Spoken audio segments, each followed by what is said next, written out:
딜사이트 마감 노트 출발합니다. 안녕하세요. 진행을 맡은 정지은입니다. 안녕하십니까, 조진덕입니다. 네, 다소 아쉬웠던 제롬 파월 연준 의장의 발언이었습니다. 제롬 파월 연준 의장의 의외 증언이 있었죠. 사실 시장은 강한 비둘기파적인 얘기가 나오기를 기대했는데 금리 인하 시기에 대한 이 새로운 힌트가 나오지 않았습니다. 그와 함께 오늘 우리 시장 역시 CPI를 대기하면서 지수의 움직임 자체 상당히 제한적인 상황인데요. 오늘 거래소 쪽 제한적인 등락 속에서 현재는 강보합권 움직임 보이고 있습니다. 2,869포인트 기록하고 있습니다. K9 자주포 수출 뉴스가 나오면서 오늘 방산 쪽이 불을 뿜어주고 있고요. 더불어서 어제에 이어서 오늘 전선 쪽도 강한 움직임 보이고 있습니다. 수급적으로는 오늘 거래소 시장에서 외국인들이 나홀로 순매수에 나서주는 분위기 함께 확인해 보시기 바라겠습니다. 자, 거래소 쪽 분위기 체크를 해봤고요. 이어서 코스닥 쪽 흐름 확인해 볼까요? 네, 코스피가 조금 전에 상승 반전했던데 이제 코스닥 쪽은 아직 올라오지 못하고 있습니다. 그래도 조금 더 높은 고지를 향해서 나아가면서 좀 쉬어가는 날로 이해를 하면 좋지 않을까 생각이 드는데요. 자, 858.21포인트 지나가고 있습니다. 마이너스 0.2% 수준에서 약세를 보이고 있는데요. 자, 개인 홀로 매수에 나선 가운데 외국인과 기관의 매도세가 하방 압력으로 작용하고 있습니다. 자, 조금 전에 정지은 앵커가 얘기를 한 대로 지금 여러 가지 투자 모멘텀이 쏟아지고 있는데요. 안보 이슈, 그리고 ESS와 전력 이슈, 그리고 비만 치료제도 지금 잘 가고 있습니다. 여러 가지 투자 모멘텀이 쏟아지는 오늘 끝까지 저희와 함께 잘 공부를 해보시길 바라겠습니다. 자, 그럼 방송 시작하겠습니다. 딜사이트 TV 마감노트 필기 시작합니다.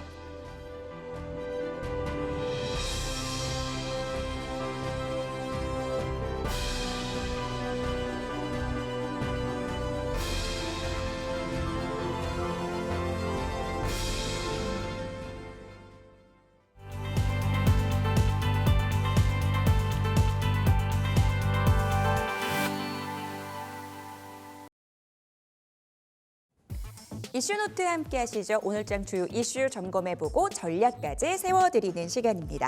자, 스탁솔루션 이슬이 대표님 함께합니다. 어서 오세요. 네, 안녕하세요. 네, 이슬이 대표님과 함께 시장 이야기 나눠보도록 할 텐데요. 오늘의 이슈 화면으로 확인하겠습니다. 자, 폭염과 함께 신재생 에너지 쪽 다시 주목받을 수 있을지 이야기 나눠보고요. 수요는 늘고 생산은 줄고 금속주가 반짝반짝 빛날 수 있을지 이야기 나눠보도록 하겠습니다. 마지막으로 바이오주 옥석 가리기 전략까지 짚어보도록 하죠. 신재생 쪽부터 이야기 나눠보도록 하겠습니다. 폭우가 끝나니까 이제 폭염이 찾아왔습니다.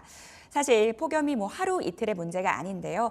이상기후에 대한 문제 전 세계적으로 좀 주목을 받고 있는 현재 상황입니다. 이렇게 이상기후 얘기가 나오다 보니까 이렇다 보면 신재생 쪽 얘기가 항상 주목을 받더라고요. 좀 어떻게 보세요? 네, 우선 이제 신재생 쪽은 계속해서 좀 부각이 될 수밖에 없습니다. 그래서 앞서 말씀 주셨던 이런 기후 현상이 좀 지속이 되고 있다라는 점, 이 부분도 당연히 신재생 에너지 쪽이 좀 부각을 받을 수밖에 없는 어떤 요인이지 않을까 이렇게 좀 보고 있고요.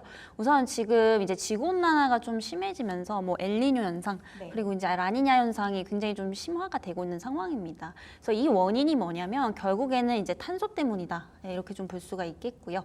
결국에는 이제 탄소에 대한 배출량을 좀 줄여야지만 좀 지구가 살 수 있다 이렇게 좀 볼 수 있거든요. 그러면 이렇게 되면은 결국에 이제 석탄 연료에 대한 비중은 줄이고 신재생 쪽에 대한 에너지 투자에 대한 비중을 높일 수밖에 없는 이런 부분들이기 때문에 일단 기후 현상이 좀 안 좋아질수록 결국에는 태양광 그리고 풍력 쪽이 계속해서 좀 주목을 받을 수밖에 없다라고 좀 보여지고 있습니다.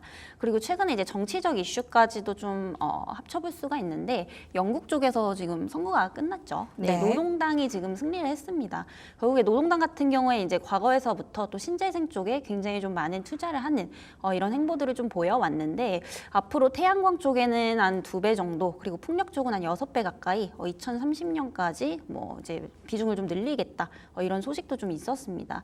근데 이게 문제가 당장에 좀 줄일 수 있는 부분은 아니에요. 왜냐하면 이제 영국 같은 경우에 네. 최근에 이제 전력 공급의 이제 30% 이상이 대부분 이제 석탄 쪽에서 나왔거든요. 그래서 지금 이걸 단기간에 줄일 수는 없는 그런 부분들이기 때문에 아무래도 이제 기타 외국 기업들과 또 손을 잡을 가능성이 높습니다. 이에 따라서 이제 국내 관련 기업들도 내 수혜를 볼 수밖에 없지 않나라고 좀 보여지고 있고요. 특히나 유럽뿐만 우리나라뿐만이 아니라 미국도 지금 이 신재생 쪽과 좀 연관이 있는데 뭐 네. 리스크가 있다라고 한다면은 사실 트럼프 집권입니다. 네, 그게 좀 궁금했어요. 네, 근데 이건 크게 조금 문제를 안 하셔도 되는 게 네. 이제 미국 쪽도 어쨌든 AI 쪽으로 이제 계속해서 데이터 센터를 구축을 하게 되면서 이 전력 인프라에 대한 어떤 투자를 지속적으로 좀 확대를 하고 있는 그런 상황이다라고 보시면 될 것 같은데 사실 미국 같은 경우에는 이제 국내와는 좀 다릅니다. 이 원자력 발전소를 이제 직접적으로 지어서 전기를 이제 생산을 하는 데는 굉장히 좀 많은 비용이 들어가거든요. 근데 이제 이걸 다 충당을 할 수가 없기 때문에 신재생 쪽도 좀 쓸 수밖에 없습니다. 네. 특히나 이제 태양광이나 풍력 같은 경우에는 석탄 연료보다 좀 단가가 싸다 이런 장점이 좀 있기 때문에 결국에 이제 미국도 이제 신재생 쪽을 좀 택할 수밖에 없다라고 좀 보여지고 있습니다. 물론 이제 바이든 쪽이 이제 당선이 되면은 이쪽이 이제 조금 더 갈 수는 있겠지만은 트럼프가 된다라고 하더라도 뭐 크게 우려할 만한 문제는 좀 아니지 않을까 이렇게 좀 말씀드려보도록 하겠습니다. 워낙 전력 수요가 폭증하고 있기 때문에 트럼프 당선에 따른 영향은 미미할 것이다라는 부분, 정치적인 리스크에 대해서도 좀 짚어주셨습니다. 사실 신재생 쪽 그동안 이 금리 부담 때문에 투자가 사실 부진했는데요. 그래도 이제 금리 인하에 대한 기대감이 높아지는 상황에서 우리가 양상이 달라질 것으로 기대해 볼 수 있을까요? 네, 일단은 이제 금리 인하는 모든 성장주들한테 좋을 수밖에 네. 없거든요. 그리고 특히나 이제 그 풍력 쪽이 또 못 갔던 이유가 그동안에 이 프로젝트가 굉장히 좀 많이 밀려 있었습니다. 아무래도 이제 고금리 시대가 좀 지속이 되면서 이런 투자 부분도 이전보다 훨씬 더 많이 줄었었는데 최근에 이제 금리 인하의 기대감이 모아지고 있다. 그리고 추가적으로 이제 탄소에 대한 부분들이 다시 떠오른다라는 점을 좀 감안해 본다면은 확실히 이제 작년이나 올해 상반기보다는 훨씬 더 좀 좋은 환경이 만들어질 가능성이 높다. 이렇게 좀 보고 있습니다. 금리 인하 기대감, 그로 인한 성장주 단의 기대감이 함께 증가하고 있다라는 부분 언급을 해주셨고요. 그러면 신재생 에너지 쪽에서 우리가 미리 기회를 잡을 수 있는 유망주 어떤 게 있을까요? 네, 단연코 CS 윈드가 아닐까 이렇게 좀 보고 있고요. 이 CS 윈드 같은 경우에는 뭐 우리나라뿐만이 아니라 전 세계적으로도 이 풍력 타워 1위 기업입니다. 근데 최근에 이제 그 밸류 체인을 좀 보게 되면은 뭐 터빈 쪽도 있고 뭐 하부 구조물 쪽도 있습니다. 그런데 이제 터빈 쪽 같은 경우에는 사실상 그 풍력 밸류 체인 중에서 공급 비중이 이제 20% 미만으로 조금 낮은 편이에요. 그리고 이제 하부 구조물 같은 경우에는 이제 중국이 워낙에 이쪽으로 좀 기술이 좋습니다. 그래서 우리나라도 뭐 세아 제강지주 등등 굉장히 많은 기업들이 이 하부 구조물 쪽에 진출을 해 있지만은 사실 기술력이나 단가 부분에서 이제 그 중국한테는 좀 밀리고 있거든요. 네. 그래서 유일하게 우리가 조금 명함을 내밀 수 있는 건 타워 쪽이다. 이렇게 좀 보고 있습니다. 그래서 그 이제 밸류체인 중에서도 이제 타워 쪽에 가장 많은 투자 비용이 들어가고 또 진입 장벽도 굉장히 좀 높은데 이 CS 윈드 같은 경우에는 과거부터 뭐 미국이라든지 유럽 쪽에 지속적인 좀 수출을 하고 있는 그런 상황이기 때문에 이와 관련돼서 최대 수혜주가 될 가능성이 높다라고 좀 보고 있고요. 그리고 이제 유럽 중심으로의 어떤 수주 확대가 좀 기대가 되고 있습니다. 사실 이 풍력 쪽에 있어서 우리나라 같은 경우에는 약간은 좀 후발주자 개념인데 네. 사실 이제 중국과 유럽 쪽이 다 잡고 있는 상황이거든요. 근데 이런 측면에서 봤을 때 이제 우리나라한테도 조금 기회가 오지 않을까라고 보고 있습니다. 왜냐하면 이제 유럽 같은 경우에는 이제 또 중국산을 또 좀 안 쓰려고 그런 상황이기 때문에 지금 우리나라 이제 국내 관련 기업들에게도 러브콜이 오고 있는 상황이다. 이 부분도 굉장히 좀 수주 확대로 좀 이어지지 않을까라고 좀 보고 있고요. 가장 이제 매력적인 부분은 이런 밸류에이션적으로 굉장히 좀 싸다라는 겁니다. 그래서 올해까지는 좀 눈에 띄는 실적 개선은 보기 어렵겠지만 내년부터는 좀 실적이 좀 가파르게 개선이 될 것으로 좀 보이고 있고요. 일단 국내 같은 경우에 또 이제 중국을 견제하기 위해서 만들어진 이 글로벌 해상풍력 연합에도 또 가입이 됐습니다. 그래서 여기에 따라서 수주가 이제 앞으로는 좀 많이 늘어날 것으로 보이고 있고 또 아까 말씀 주셨던 이 금리 인하에 대한 기대감 이런 부분들로 인해서 앞으로 활발하게 좀 투자를 할 것으로 보입니다. 그래서 ROE가 지금 한 14%대 그리고 PBR도 지금 2배 미만이기 때문에 기대하는 실적 대비해서 지금 이런 기업이 가지고 있는 주가 가치는 상당히 좀 낮아져 있다라는 점에서 좀 주목을 해보시면 좋을 것 같습니다. 차별화된 기술력, 여기에 수주 모멘텀, 그리고 가격 매력까지 CS 윈드의 투자 포인트 짚어봤습니다. 자, 이어서 금속주 이야기로 넘어가 보도록 할게요. 사실 요즘 투자 좀 한다 하시는 분들은 구리 가격에 굉장히 관심이 많으신 걸로 알고 있습니다. 전력 대란이 우려되면서 이 구리 수요가 폭증을 하고 있고 구리 가격 함께 많이 오르고 있는데요.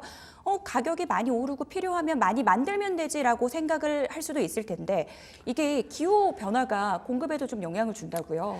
네, 당연히 이제 줄 수밖에 없다라고 좀 보여집니다. 왜냐하면 지금 이 구리를 어디서 많이 가장 생산하느냐 이 부분을 좀 봐야 되는데 대부분이 뭐 칠레 그리고 콩고 쪽에서 전 세계 이제 구리 생산량의 50% 정도가 좀 나오고 있습니다.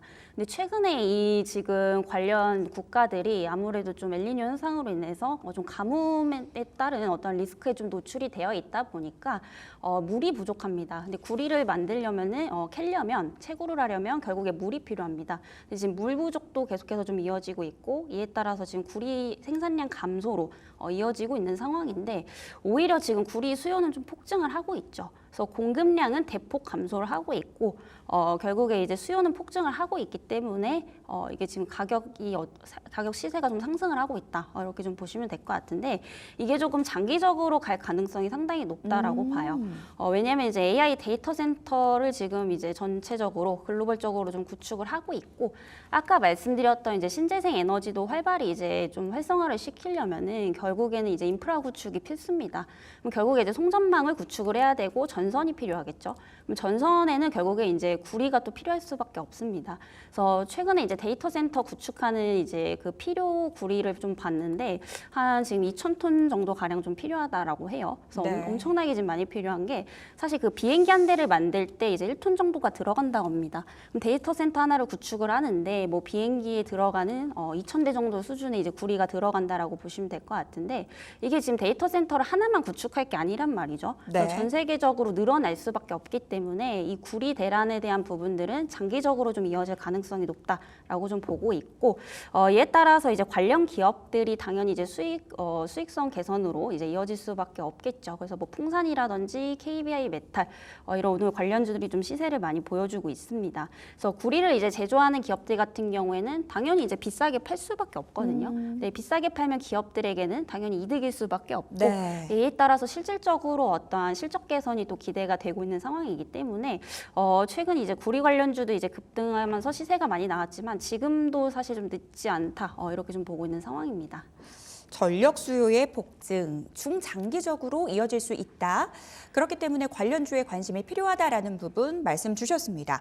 자, 아직까지 그러면은 또 많이 올랐지만 여전히 매력적인 기업. 앞서서 풍산 계속 말씀을 하신 거 보니까 풍산 관심 있으신 것 같아요. 네, 풍산이 사실 제일 좋을 것 같아요. 왜냐하면 이게 겹포제가 좀 있는 그런 기업이거든요. 그래서 뭐 탄약 제조도 하기 때문에 방산으로도 엮일 수 있고요. 또 이제 구리를 이제 채굴하고 이런 이제 가공을 좀 하기 때문에 구리 가격 시세에도 영향을 좀 같이 받을 수 있는 기업입니다. 그리고 풍산의 이제 가장 큰 메리트는 뭐냐면 굉장히 좀 저평가되어 있다라는 건데 올해 이제 예상 ROE가 한 14%입니다. 그래서 ROE가 이제 높다라는 것은 그만큼 이제 자기 자본 이익률이 높다라는 거고 그만큼 투자한 만큼 성과도 좋다라는 겁니다. 근데 오히려 PBR은 지금 1배 미만이거든요. 그래서 최근에 이제 그 방산주들 좀 보시게 되면은 PBR이 거의 많게는 4배 이상까지도 올라가 있는 종목들이 굉장히 좀 많이 있습니다. 그만큼 지금 벌어들이는 거에 비해서 어떠한 그런 자산 가치는 조금 저평가되어 있다라고 좀 볼 수가 있기 때문에 사실 부담 없이 접근을 하시려면 풍산을 좀 보시는 것도 좋지 않을까 이렇게 말씀드리겠고요. 그리고 최근에 방산 쪽도 너무 좀 잘 되고 있죠. 네. 특히나 이제 그 하나 에어로스페이스의 K9 자주포 그리고 현대로템의 이제 K2 전차에서 그쪽에 이제 계속해서 포탄을 좀 공급을 하고 있습니다. 근데 최근 방산주들의 어떤 수주가 유럽 중심으로 지속적으로 좀 늘어나고 있기 때문에 이 방산에 대한 부분도 지속적인 어떤 실적 개선이 좀 이루어지고 있고요. 네. 여기에 따른 구리 가격의 상승에 따른 어떤 수혜까지 기대를 해본다면은 이 풍산의 실적은 단기가 아니라 장기적으로 좀 높아질 가능성이 좀 높다라고 보고 있기 때문에 지금 이제 주가상으로는 좀 많이 올랐습니다만은 이건 기술적인 부분이고요. 사실 이거 가격이 아니라 좀 가치를 본다면은 굉장히 좀 저평가되어 있는 구간이 맞습니다. 그래서 그 방산주들이 지금 조금 너무 올라서 부담이다라고 하시는 분들은 오히려 조금 풍산 쪽을 보시는 것도 좋지 않을까 이렇게 좀 정리를 드려보도록 하겠습니다. 구리와 방산, 겹 호재가 있는 종목입니다. 가격이 아니라 가치를 보자. 주가 최근에 많이 올랐지만 여전히 가치를 생각한다면 저평가 구간이다라는 부분 말씀하시면서 풍산, 유망주로 선정을 해주셨습니다. 자, 마지막으로 바이오 쪽 얘기로 넘어가 보도록 할게요. 저희 프로그램에 출연하시는 많은 대표님들께서 이제 바이오의 시간이 올 거야 라는 부분들 많이 얘기를 해주고 계세요. 금리 인하 기대감 높아지고 있고 성장주 단에 대한 기대감 함께 높아지는 분위기인데 좀 어떻게 보세요? 네, 바이오도 사실 눈여겨 좀 봐야 됩니다. 네. 왜냐하면은 그 금리 인하를 하게 되면 결국에 이제 성장주들이 올라갈 수밖에 없다라고 말씀을 드렸는데 이 사실 고금리 시대에 가장 쥐약인 건 이제 바이오주들이거든요. 네. 왜냐하면 그만큼 R&D 비용이라든지 이런 부분들이 타 섹터에 비해서 굉장히 좀 많이 들어갑니다. 그래서 결국에 이제 고금리 시대가 지나가게 된다라고 하면 제일 먼저 떠오를 게 이제 제약 바이오주다. 이렇게 좀 보시면 될 것 같고요. 근데 조금 그 기업 선별이 중요할 것 같습니다. 최근에는 이제 그 높은 이제 기술력을 가지고 있는 기업들이 좀 많이 상승이 나오고 있거든요. 네. 결국에는 이제 바이오 산업이 여기서부터 성장을 하려면은 저는 이제 수출이 관건이다. 이렇게 좀 보고 있는데 수출은 하고 있지만 사실상 우리나라 바이오 기업들 같은 경우에 뭐 이렇다 할 뭔가 신약을 좀 내놓고 있지는 않은 상황이거든요. 네. 그래서 아직까지 국내 바이오 산업은 초기 단계다. 네, 이렇게 좀 보시면 될 것 같고 이에 따라서 무조건 테마가 붙었다라고 해서 보시기보다는 실질적으로 이런 신약을 좀 상용할 수 있고 그리고 이제 상대적으로 이제 기업에 대한 어떠한 부분들이 좀 저평가된 기업들을 좀 보시는 게 맞지 않나 이렇게 보고 있고요. 앞으로 이제 좀 떠오르는 게 이제 이중항체 쪽이라고 좀 보고 있습니다. 그래서 이중항체 쪽으로는 많이 알고 계시겠지만 뭐 ABL 바이오 굉장히 좀 유명하죠. 그리고 유한양행 역시도 최근에 이제 폐암 치료제 관련해서 8월달에 FDA 승인에 대한 기대감까지 좀 가져가 볼 수 있기 때문에 이 두 종목을 조금 보시면 좋지 않을까라는 말씀 드리겠고요. 그리고 우리나라 같은 경우에 또 이제 복제약 바이오시밀러 쪽으로 이제 그 FDA 허가가 난 게 순위가 2순위입니다. 네. 미국 다음으로 많은데 아까도 말씀드렸다시피 어떠한 그런 이렇다 할 또 신약이 좀 많이 없다 보니까 네. 지금 건수만 많은 상황이거든요. 근데 여기서 이제 또 수혜를 볼 수 있는 게 대웅제약이라는 종목입니다. 그래서 대웅제약 같은 경우에 최근에 이제 당뇨약 블로엔을 또 이제 선보였는데 이게 지금 최초로 나왔던 억제제보다 훨씬 더 좋은 성과를 좀 많이 보여줬다고 합니다. 그래서 지금 이제 전 세계에서 좀 선두주자로 나가고 있기 때문에 대웅제약도 좀 보시면 좋을 것 같고요. 그리고 비만 치료제를 또 빼놓을 수가 없겠죠. 맞아요. 네, 2030년까지 봤을 때 규모가 100조 원 이상 될 수밖에 없다라고 봅니다. 근데 이제 이게 주사제랑 경구용 쪽이랑 좀 나눠서 볼 수가 있는데 네. 사실 이제 앞으로는 경구용이 좀 뜰 가능성이 높아요. 왜냐하면 이제 주사제 같은 경우에는 사실 번거롭죠.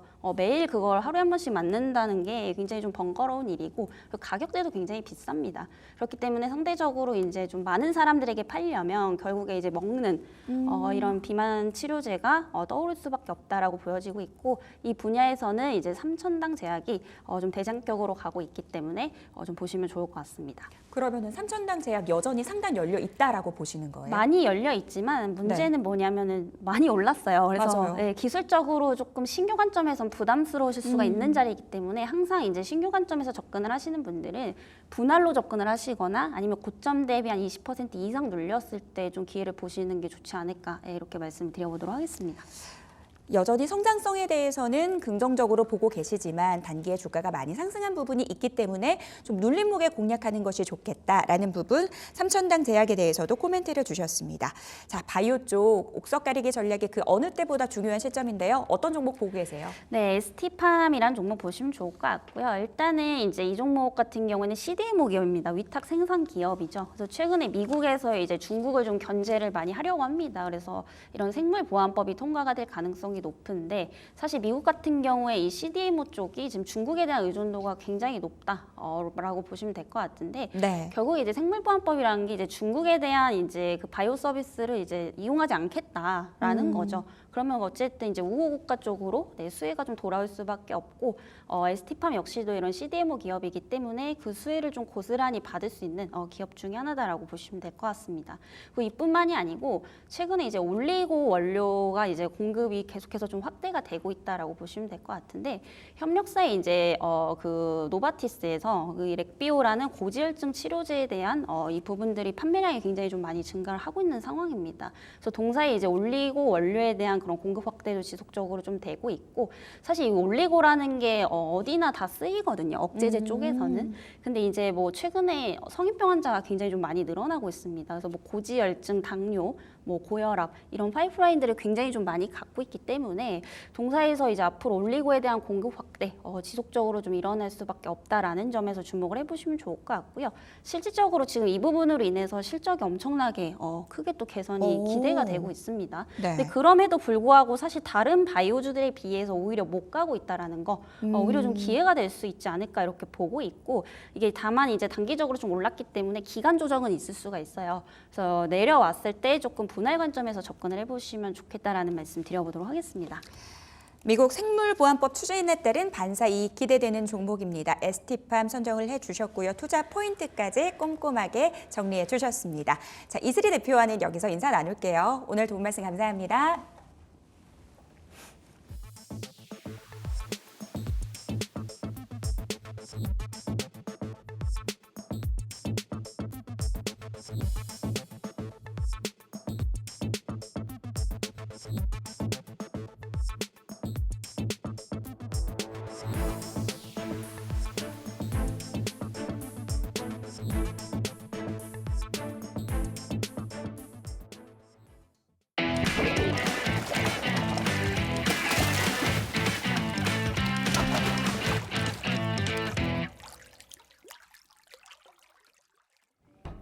바닥에 있는 고수익 종목을 낚아보는 시간입니다. 강태공의 월척 종목, 강태공 전문가와 함께하겠습니다. 어서 오십시오. 네, 안녕하세요. 네, 자 서울은 비가 좀 그치니까 날씨가 확 덥더라고요.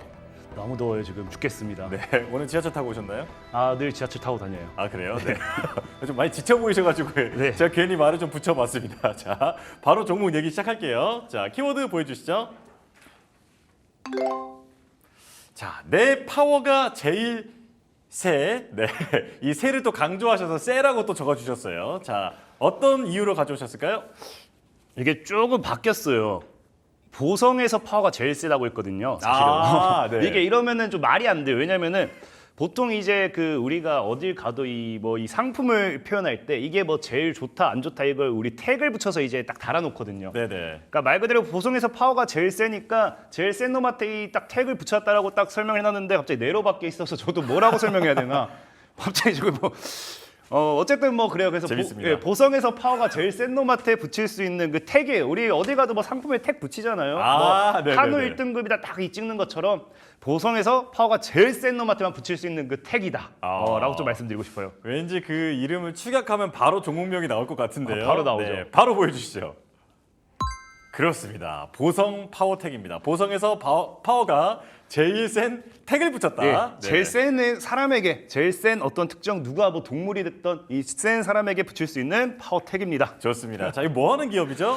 자, 일단은 뭐 원전 관련되어 있는 기업인데 이 기업에 대해서 사실 뭐 많은 분들이 뭐 예전에는 이 기업이 우리 그 다른 이 정치적인 인물 관련된 수혜주로서도 많은 시청자분들 아마 많이 투자자분들이 울기도 했고 웃었기도 했고 뭐 그런 종목 중에 하나예요. 네네. 근데 최근에는 이제 뭐 이 원전 관련되어 있는 모멘텀을 움직이다 보니까 현재 이 키워드를 보면서도 여러분들 아시겠지만 뭐 현재는 뭐 이제 그 체코 현재 뭐 이 30조 원에 대한 체코 원전 수주 이게 수주를 임박이라고 제가 잘못 표현해놨지만 수주에 대한 이 결과가 이제 이번 달 중으로 나오게 되어 있습니다. 네네. 그럼 여기서 만약에 수주에 실패를 할 수도 있지만 중요한 거는 현재 시장에서 바라봤을 때는 이 수주를 우리나라가 할 확률이 굉장히 높다라고 보고 있는 거예요. 그렇다라는 거는 이 원전 시장에 대한 이런 수주 관련되어 있는 모멘텀이 앞으로 이 원자력 관련되어 있는 반사익 수혜주들로서 당연히 이제 상승할 수밖에 없다라고 좀 말씀드리는 거고 이 보성파워텍 같은 경우는 이제 이 핵심 원료 우라늄 관련되어 있는 모멘텀입니다. 그래서 이제 과거에도 우라늄 가격이 상승함에 따라서 관련 반사익을 좀 받기도 했었고 아니면 이제 뭐 이제 우라늄 관련되어 있는 유일 관련 수혜주 테마기도 하면서도 뭐 송전망이라든지 원전 관련되어 있는 제품을 또 미국향으로 수출하고 있어요. 예. 그러니까 이게 중요한 게 뭐냐고 하면은 이 30조 원 체코 원전을 수주 수주를 하게 되는 순간 우리나라의 원자력 기술이 굉장히 이제 전 세계적으로 다시 한번 알릴 수 있는 이런 모멘텀이 되는 겁니다. 근데 중요한 거는 이렇게 이제 알리고 났을 때 전에도 얘기했지만 이 미국 같은 경우가 AI 관련되어 있는 이 데이터 센터 때문에 SMR 관련해서 지속적으로 이제 투자를 하고 있어요. 원전이 지속적으로 진료하고 있고요. 그렇다라는 거는 결국에 이 미국 시장에서도 이 데이터 센터 옆에 SMR 시설을 짓기 위해서는 기술력이 받쳐주는 국내 우리나라 기업이나 이런 데서도 또 이제 이런 수주 계약을 해야겠죠. 그렇기 때문에 사실상 이 30조 원에 달하는 이 체코 원전 수주 계약이 나중에 뭐로까지 연결될 수 있느냐. AI 시대에 있어서 데이터 센터에 SMR 관련되어 있는 반사익, 이 수주 관련되어 있는 모멘텀으로서도 현재 시장에서 지속적인 상방 흐름을 잡아갈 수도 있다라는 거예요. 그렇기 때문에 사실상 여기 이 수주가 된다 안 된다 이게 제일 중요한 게 수주가 됐을 때는 보통은 뭐다? 수주가 됐다라고 하면 이 재료 소멸이다라고 보시는 분도 많겠지만 예. 재료 소멸이 아니라 향후 이 수주와 함께 주가의 강한 상방 랠리로서 올라갈 수 있는 이 모멘텀이 될 수도 있지 않나라고 좀 보면 좋을 것 같아요. 그래서 사실은 이 수주가 되는 게 오히려 수주가 되고 난다고 하면은 그 다음 모멘텀까지 따라올 수 있기 때문에 충분히 우리가 여기 관련해서 좀 눈여겨볼 필요가 있다라고 보고 있고요. 특히나 이제 지금 보면은 이 보성 파워텍이라는 종목 자체가 원전 관련되어 있는 기술이라든지 원전 관련되어 있는 이 모멘텀을 통해서 지금 올해 사상 최대 실적을 기대하고 있습니다. 그러니까 지금 지속적으로 대형 프로젝트를 수주하고 있는 상황인데 여기서 이제 최근에 이제 561억짜리 규모를 하나 수주를 진행했어요. 예. 근데 이게 이 수주 규모 자체가 문제가 된 게 아니라 이 수주 규모 자체가 왜 우리가 또 중요하게 봐야 되냐고 하면은 이 보성 파워텍 입장에서는 지금까지 역사적으로 이 기업이 지금 이 기업이 계속해서 굴러가는 동안에서 처음으로 이 최초로 이제 이 단일 규모 대비해서 계약금이 제일 최대치를 찍었다라고 보실 수 있습니다. 그렇기 때문에 이런 모멘텀과 함께 지켜본다 하더라도 올해 사상 최대 실적에 대한 기대까지 우리가 좀 해볼 수 있는 부분이지 않나라고 좀 생각해 보시면 좋을 것 같고요. 예. 문제는 이제 아까 앞에서도 말씀드렸던 것처럼 AI 관련된 이런 반사익 모멘텀과 함께 지금 추가적으로 이 원전 관련되어 있는 보성 파워텍, AI 데이터 센터, SMR로까지 연결이 된다라고 하면은 충분히 얼마든지 주가의 강한 상방으로서 올라갈 수 있기 때문에 아마 이제 아까 얘기했던 벌써 올해 최대 실적 달성을 기대하고 있는데 이 최대 실적 달성 속에서 뭘 할 수 있다? 여기다가 이제 원전 수주가 들어왔을 때 거기에 대한 이제 기대감도 생기는 거고요. 이걸 통해서 북미로 또 진출하게 된다라고 하면은 엄청난 수의 기대까지 우리가 해볼 수 있기 때문에 아마 최대 실적이 올해 이제 기대된다가 아니라 앞으로 다가올 내년이라든지 내후년이라든지 이 다가올 이 기간 동안에 이제 최대 실적은 더 이제 레벨업이 된다고 좀 보시면 좋아요. 그렇기 때문에 아마 원전 관련되어 있는 반사익 모멘텀으로서는 충분히 제가 쓰는 보성 파워텍만큼 좋은 종목은 없지 않나라고 좀 생각을 해보고 있습니다. 예. 다만 이 종목이 아까도 앞서 얘기했다시피 많은 사람들이 좀 꺼려하는 이유가 뭐냐고 하면은 과거에 정치 관련해는 인물로서 엮이다 보니까 갑자기 하한가를 막 점으로 몇 번 갔던 이력이 있는 기업이에요. 그러다 보니까 그런 것 때문에 좀 이제 이걸 좀 안 좋아하시는 분들이 있을 수 있지만 그만큼 그런 이 개인적인 매물을 다 털고 간다라고 하면은 오히려 주가를 상승하는 데 있어서는 큰 호재가 되지 않을까 좀 생각해보고 있고요. 특히나 지금 차트적으로 본다 하더라도 지금 하락 추세 돌파 후 상방 기대라는 게 이 보성 파워텍이라는 종목의 차트를 보면서 같이 설명드리면 좋아요. 좋습니다. 그래서 보성 파워텍 종목 차트를 본다라고 하면은 자 지금 이제 월봉으로 봤을 때 그 과거에 이제 정치적으로 엮이면서 무너졌던 자리가 사실은 이 자리예요. 이 자리에서 무너지다 보니까 이 구간이 완전 악성 매물이라 보시면 좋거든요. 그래서 이 구간이 악성 매물이기 때문에 과거에 2021년도에도 뭐한다? 주가가 상승을 하다가 이 구간에 매물 소화를 제대로 못 해버리다 보니까 좀 무너진 구간이었는데 다르게 표현하면 매물 소화를 제대로 못했다라고 볼 수 있겠지만 다르게 표현하면 매물 소화를 어느 정도 했다라고 볼 수 있어요. 그래서 오히려 이번 상승이 나와준다라고 하면은 여기에 악성 매물이 털렸던 만큼 추가적인 상방으로 가줄 확률이 굉장히 크고요. 그래서 일봉상 흐름으로 본다 하더라도 지금 자리에서 전체적인 하방 추세 이제 이 구간이 2021년도, 2022년도 우리 이때 초에 이때 원전주들이 강했던 이유를 여러분들이 아실 거예요. 원전주들이 강했던 이유가 당시에 이제 현 윤석열 대통령이 정권 들어서면서 이 정책으로서 얘기했던 게 탈원전에 대한 공약을 폐기하겠다였습니다. 네. 그러다 보니까 원전 관련된 종목이 올라갔던 거고 그 과중에 뭐였다? 그 와중에 아까 얘기했다시피 정치적으로 엮였던 물량을 다 소화시켰다 보시면 좋아요. 그러다 보니까 이 원전 이슈로서 하방 추세를 돌파했기 때문에 충분히 충분히 상방에 대한 기대감을 지금 얼마든지 해볼 수 있는 구간대가 나와주고 있는 게 아닌가라고 좀 생각해보고 있고요. 예. 그렇기 때문에 지금 자리 사실 정말로 저는 막 매매만 잘한다고 하면은 아마 이번 원전 파동이 잘 나와주면 신고가도 노려볼 수 있지 않나 좀 생각은 해봐요. 그래서 신고가에 대한 기대도 나와주는 구간이니까 한번 눈여겨보면 좋다라 말씀드리고 싶고 예. 매수 가격 같은 경우는 지금 현재 전체적으로 어쨌든 이 종목이 저항이 지금 현재 4,200원 정도대 단기 저항을 만들고 있는 자리입니다. 그래서 단기 저항을 만들고 있는 자리이기 때문에 이 저항대 아래로는 사실 얼마든지 매수를 해도 괜찮아요. 그래서 4,200원 아래로부터 해가지고 여러분들이 분할매 포지션을 좀 잡는다라고 하면 충분히 시세 차익이라든지 수익은 노려볼 수 있지 않나 좀 생각해보고 있고 예. 그런 과정에서 이제 보성 파워텍이라는 종목이 아까 보면은 제가 거의 신고가도 노려볼만 하다 했던 게 이제 거의 12,000 구간입니다. 이 구간의 물량을 소화시켜 줬기 때문에 아마 이번 원전 모멘텀이 터진다고 하면 아마 이전의 원전보다 더 크게 가져야 되는 게 맞고요.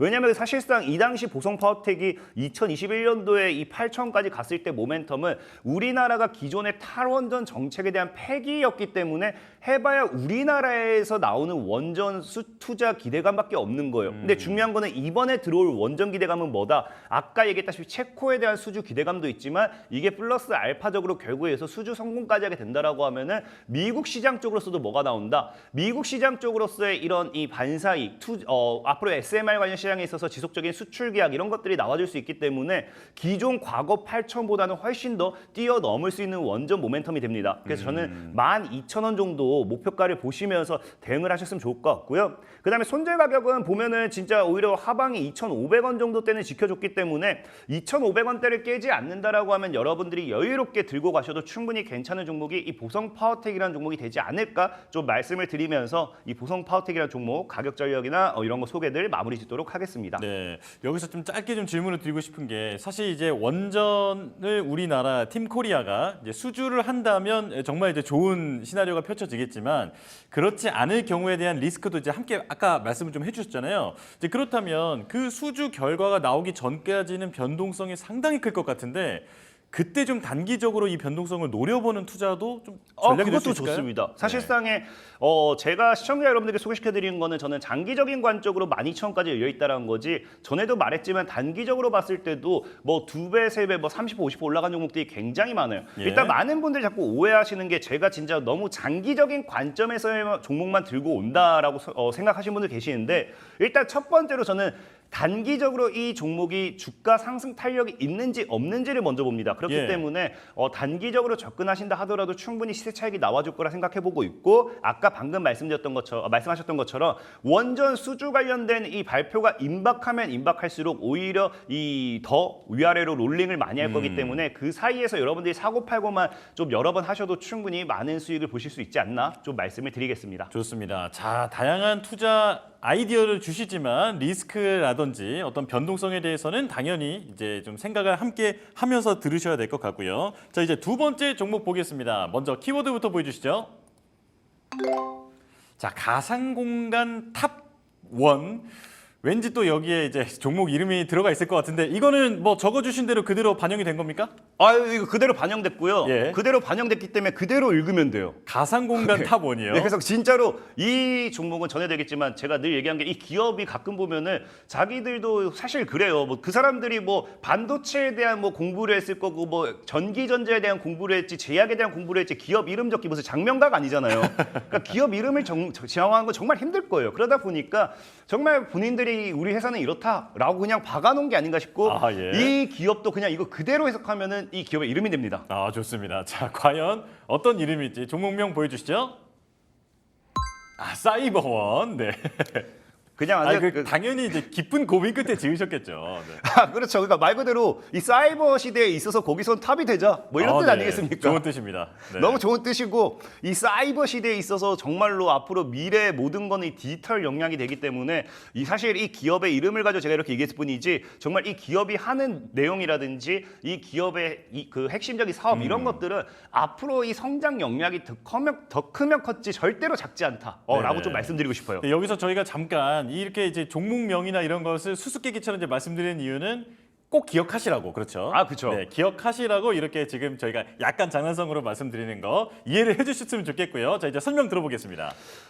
자 일단은 뭐 키워드를 보면서 또 설명드릴 건데 네. 자 아까도 얘기했지만 이 AI 산업에 있어서 굉장히 핵심이라고 말씀드렸어요. 이 사이버원이라는 종목은. 근데 이 기업이 정말로 핵심이 될 수밖에 없는 이유는 이 보안적인 부분입니다. 그러니까 지금 보면 알겠지만 이 AI 시대가 굉장히 성장하면서 많은 사람들이 뭐 AI에 대한 반사이익 수혜 이런 걸 얘기하면서 자꾸 이게 조금 이제 이걸 잊고 있는 게 있는데 뭐가 있냐고 하면은 이 AI의 성장이 결국에는 이런 해킹 이런 것들도 굉장히 위험하다라는 거예요. 그래서 실질적으로 그래서 보면은 여러분들 알다시피 이 인공지능의 성장으로 인해 가지고 인공지능이 새로운 바이러스가 사람이 만든 게 아니에요. 인공지능이 AI가 스스로 바이러스를 만들어 버리다 보니까 그 바이러스를 잡는 것 자체가 사실상 굉장히 어렵습니다. 그래서 그런 부분에 있어서 AI 보안이라는 부분이 다시 그러니까 AI 인공지능에 대한 해킹 공격 사이버 디도스 공격 같은 경우는 AI로서 방어를 한다 뭐 이런 느낌이 되겠죠. 그래서 사실상 AI에 대한 이런 정말 그 부분이 굉장히 지금 보안이 중요도가 상승하고 있는 부분이고요.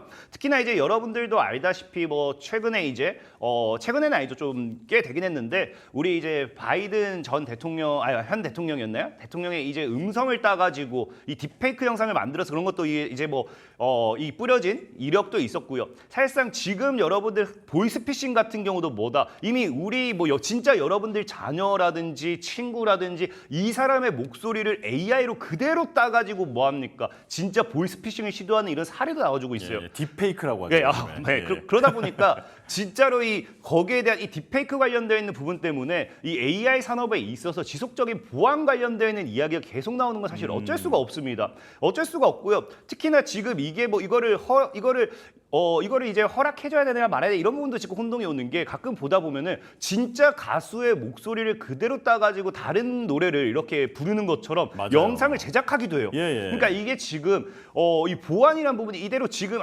AI가 급격하게 성장하다 보니까 아무래도 이 규제라는 게 정확하게 뭐 어떻게 잡는 게 어려운 부분이 있습니다. 그러다 보니까 적어도 이 규제가 완전하게 잡히기 전까지는 이거를 방어할 수 있는 보안 정도는 어느 정도 필수적이다라고 이야기가 나오면서 뭐한다? 이 보안 산업에 대한 굉장히 중요도가 이제 이 부각이 되는 부분이고요. 예. 그러다 보니까 이 종목 같은 경우는 과거에도 이제 이 윤석열 대통령 정권에서 지금 대충 얘기했던 게 뭐가 있었냐고 하면은 모든 거에 대해서 디지털 공약이었습니다.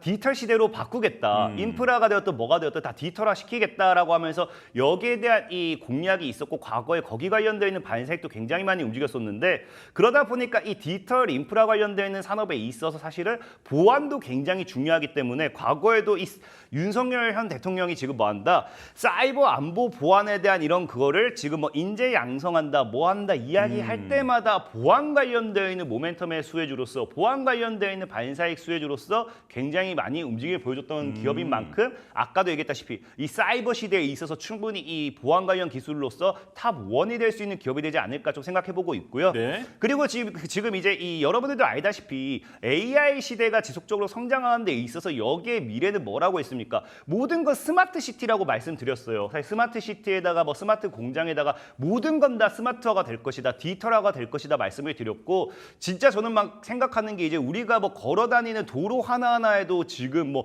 반도체 하나하나가 다 깔려야 되지 않나 이런 뭐 로봇이 뭐 지나가기 위한 뭐 그런 진짜 반도체 하나하나 모든 게 다 이렇게 쫙쫙쫙 돼야 되지 않나 싶을 정도로 이 스마트 시티에 대한 미래 중요도는 굉장히 부각이 많이 되고 있어요. 근데 중요한 건 뭐냐고 하면은 스마트 시티라든지 스마트 뭐 이런 거에 대한 뭐 스마트 공장이라든지 이런 거에 대한 이야기는 굉장히 많이 나오지만 투자도 굉장히 이야기가 많이 나와요. 근데 하지만 제대로 된 스마트 시티가 아직까지 만들어진 사례는 없습니다. 그래서 우리가 좀 기대해보고 있는 게 과거에 이제 여러분들 이슈가 됐던 게 스마트 이제 그 네옴시티. 그래서 네옴시티가 정말 전 세계적으로 첫 스마트 시티가 되지 않을까라는 기대감으로써 거기 관련되어 있는 수혜주들도 움직였던 부분이 있는데 어쨌든 그때도 얘기가 나왔던 게 뭐다? 보안이라는 거예요. 앞으로 이제 스마트 시티라든지 스마트 공장 모든 게 스마트화가 된다라고 하면은 앞에서도 얘기 드렸던 게 이제 도돌이표가 되는 거긴 하지만 정말 이 해킹이라든지 이런 것들에 대한 이게 정말로 중요해집니다. 이 모든 도시 자체가 디지털화가 되었기 때문에 해킹 한번 잘못당한다. 이 바이러스 공격 잘못당한다. 모든 도시가 그냥 마비가 되는 거예요. 공장도 똑같고요. 그렇기 때문에 사실상 스마트 시티라든지 스마트 공장 역시도 뭐 할 수밖에 없다. 보안에 대한 이런 부분이 굉장히 필수적으로 다가올 수밖에 없는 부분이고 뭐 정말로 저는 그렇게도 생각합니다. 뭐 옛날에는 정말 이 총을 들고서 사람을 잡아서 인질로서 뭐 이렇게 협박을 했다고 하면은 이제는 진짜 이런 모든 게 스마트화가 되고 진짜 도시 하나가 스마트가 된다. 이거 하나만 제대로 해킹해도 그냥 이 도시 하나 자체를 가지고서 인질로 삼을 수 있는 거예요. 그렇기 때문에 정말 이 보안만큼은 많은 분들이 사실 무시해요. AI 산업에 있어서 당장 AI 반도체라든지 AI 칩이라든지 뭐 이런 것들에만 여러분들이 생각을 하는 거지 여기에 있어서 반사이익을 받을 수 있는 정말 더 빠르게 치고 가야 될 기존에는 사실 보안이 뭐 그렇게 치고 가야 될 이유는 없었습니다. 근데 이제 AI 산업이 성장하면서 완전히 그냥 인터넷 IT와 그냥 AI는 완전 다른 영향이 되다 보니까 보안 역량 자체도 완전 바뀌어버리게 돼요. 그러니까 완전 여기에 있어서 새로운 출발점을 가지고서 시작하는 만큼 충분히 사이버 시대에 있어서 보안 관련되어 있는 섹터들 이런 거 여러분들 포트에는 하나 정도는 넣어놓는 게 좋겠다라고 좀 생각해보고 있고요. 네, 숨 좀 쉬시라고 제가 한번 정리를 해볼게요. 네. 그러니까 이제 초연결 사회, 또 그죠? 초자동 사회라고 할 수 있는 그런 스마트 시티가 이제 곧 다가올 텐데 그 기반에는 당연히 보안이 있어야 된다. 또 말씀해 주신 대로 보안이 한번 뚫리면 여러 가지 어떤 여러 가지 이룰 수 있기 때문에 당연히 보안에 신경을 쓰게 될 것이고 그 패러다임 속에 있는 종목이 바로 말씀해 주신 사이버1이다. 여기까지 맞죠? 맞습니다. 그렇습니다. 자, 이제 마지막 한번 설명해 주실까요? 마지막은 또 이제 이게 액면 분할류 강한 상승 기대라고 이거는 사실 그러니까 액면 분할하는 이유가 너무나 당연합니다. 삼성전자 같은 경우도 이제 액면 분할을 했어요. 그 분할하는 이유가 뭐냐고 하면은 첫 번째로 너무 비싸다든지 두 번째로 주식수가 너무 없다든지 그러면은 너무 비싸든지 너무 주식수가 없게 되면은 거래가 돌지 않습니다. 거래가 돌지 않는다라는 거는 개인 투자자 입장에서 봤을 때 이 종목을 사야 될 매력을 하나도 느끼지 못해요. 그러니까 거래가 많이 돌수록 오히려 뭐 단기적인 매매를 하는 사람이라든지 아니면 뭐 길게 보는 사람이라든지 전체적으로 이 거래가 돌아줘야지만 이 종목을 매수하고자 하는 매수 심리가 붙기 때문에 지금 이 사이버1 같은 경우도 차트를 보고 설명드린다라고 하면은 액면 분할이 나와주고 나서 지금 액면 분할 이후에 지금 뭐 하고 있다. 자 보면 알겠지만 이 액면 분할이 여기서 나왔어요. 그래서 액면 분할 나와주고 지금 지속적으로 눌리고 있긴 한데 전체적으로 이제 이 주가 박스권에서 형성되고 있기 때문에 액면 분할 이후에 지금 사실 보면 알겠지만 거래가 그렇게 많이 없다가 액면 분할 이후에 거래가 툭툭툭툭 들어오는 게 확인되고 있습니다. 그래서 지금 거래를 붙여놓은 상태에서 충분히 주가 상방에 대한 기대해 볼 수 있다 보고 있고요. 그래서 지금 매수 가격 같은 경우는 4,000원이 박스 구간이기 때문에 4,000원 아래에서 보시면 좋을 것 같아요. 그래서 목표 가격 같은 경우는 뭐 얘 역시도 신고가를 봤을 때 좀 12,000원 정도 볼 수 있겠다 생각해 보고 있고요. 손절 가격 같은 경우 3,000원대를 지켜낸다라고 하면 홀딩하는 전략 유효하겠다라고 좀 말씀드리면서 사이버1까지 마무리 짓도록 하겠습니다. 좋습니다. 정말 열변을 토하면서 이 보안에 대해서 중요성을 말씀을 해주셨는데 이 사이버1 종목까지 잘 기억해 보시길 바라겠습니다. 자, 여기까지 말씀 듣겠습니다. 강태공 전문가였습니다. 고맙습니다. 감사합니다.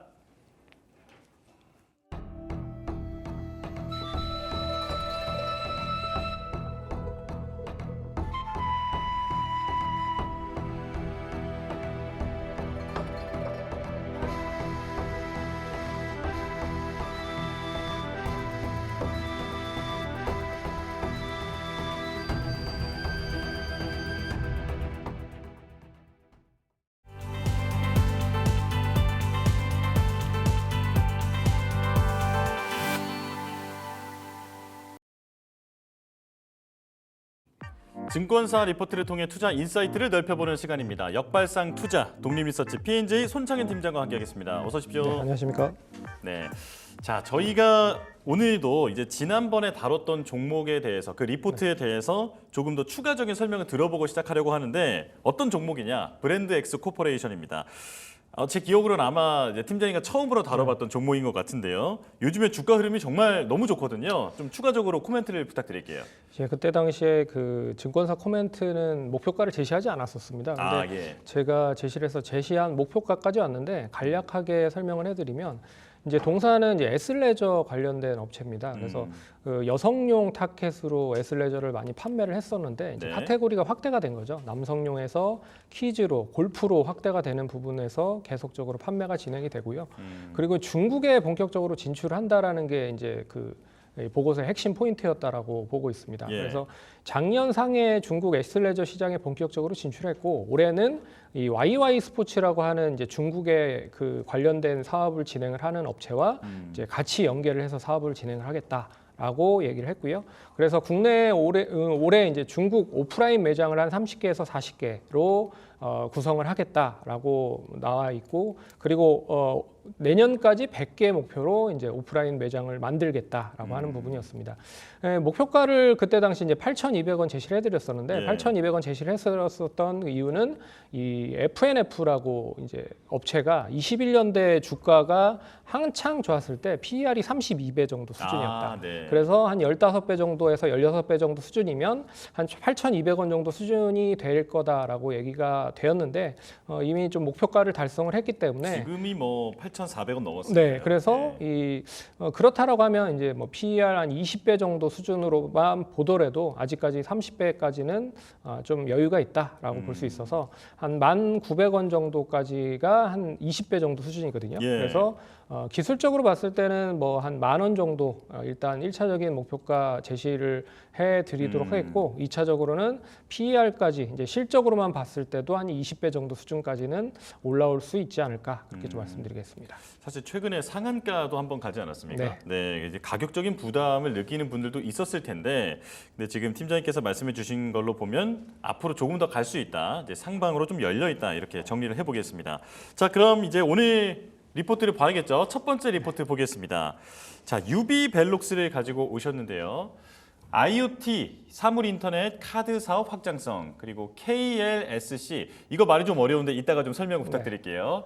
자, 이 규격 사업의 독점 개발사 선정이 됐고 4월에 증설을 알려 연간 80만 장 규모 스마트 카드만 얘기를 하는 거겠죠. 자, 자회사 실적 상장 따른 호실적 기대가 되고 있다.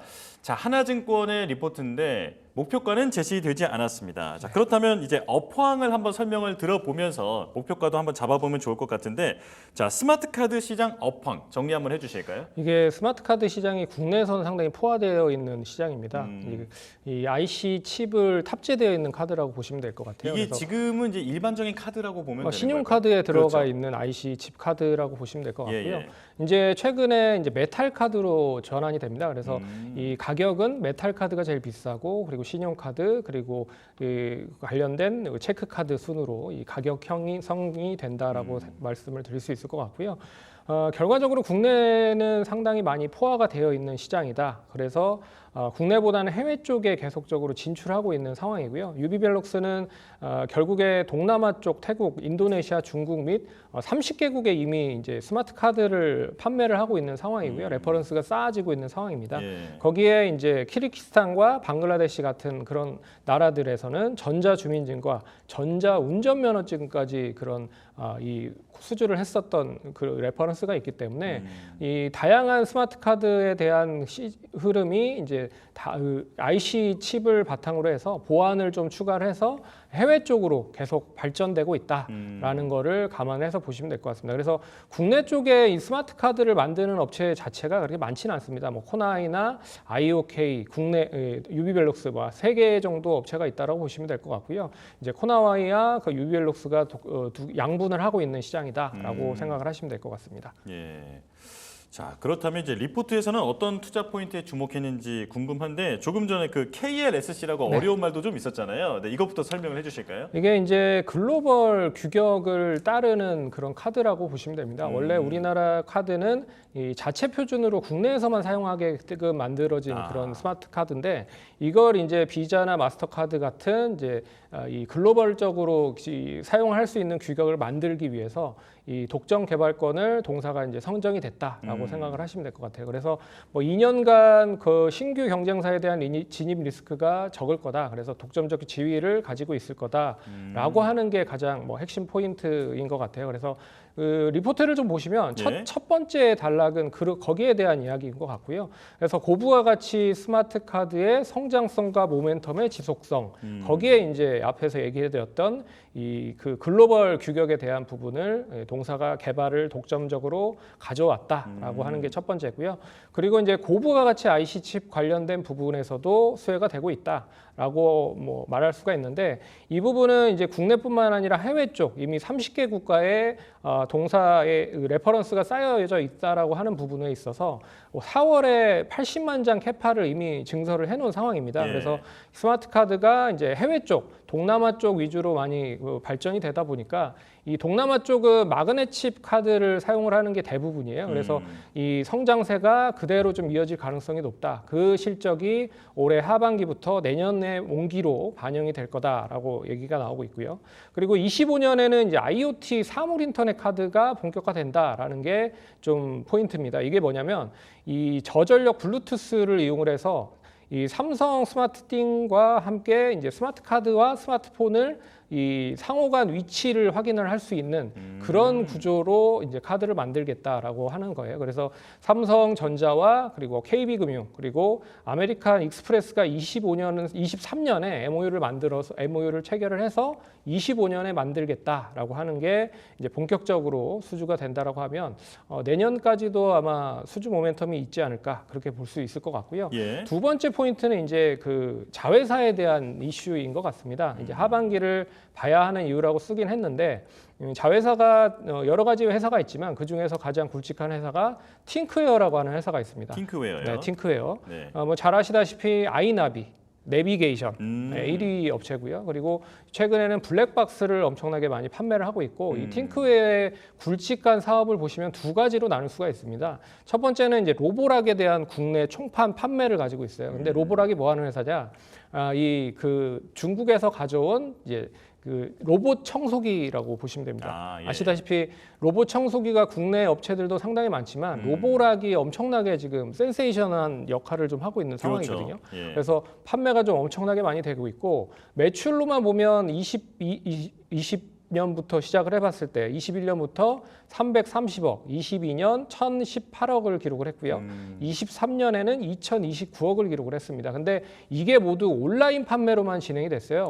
올해는 28개 오프라인 매장으로도 확대가 되는 부분들이라 앞으로 실적이 상당히 좀 기대를 해보겠다라는 부분이고 블랙박스 관련된 사업도 상당히 좋다라고 하는 부분이 있습니다. 블랙박스는 이제 B2B 향으로 그 완성 자동차에 그 공급을 했었던 부분들이 있었는데요.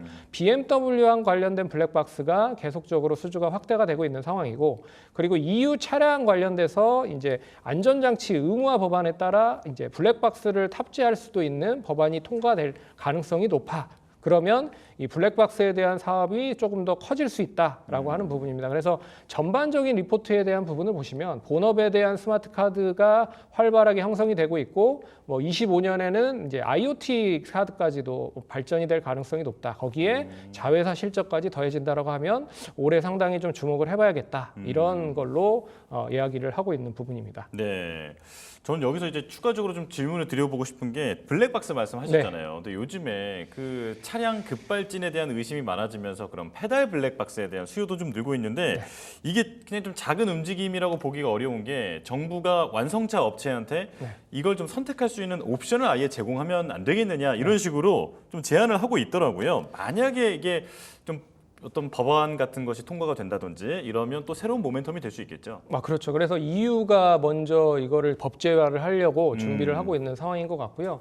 이게 그 자동차는 결국엔 인명이랑 상당히 좀 많이 연관이 되어 있는 부분이 있습니다. 사고가 나면 크게 나기 때문에 이게 그래야 뗄래야 뗄 수 없는 부분이다라고 보고 있고요. 그래서 블랙박스에 대한 법제화가 뭐 EU에서부터 시작이 되면 뭐 북미나 뭐 이 미국 쪽이나 캐나다나 그리고 우리나라 쪽, 동남아 쪽까지도 확산이 될 수 있다라고 좀 보고 있어서 앞으로 EU가 어떤 결정을 하는지도 좀 눈여겨봐야 될 것 같습니다. 네. 자, 그렇다면 이제 이 밖에도 리포트에 없는 추가 투자 포인트도 설명을 들어보겠습니다. 예, 이게 이제 시가총액이 크지 않은 스몰캡 종목이에요.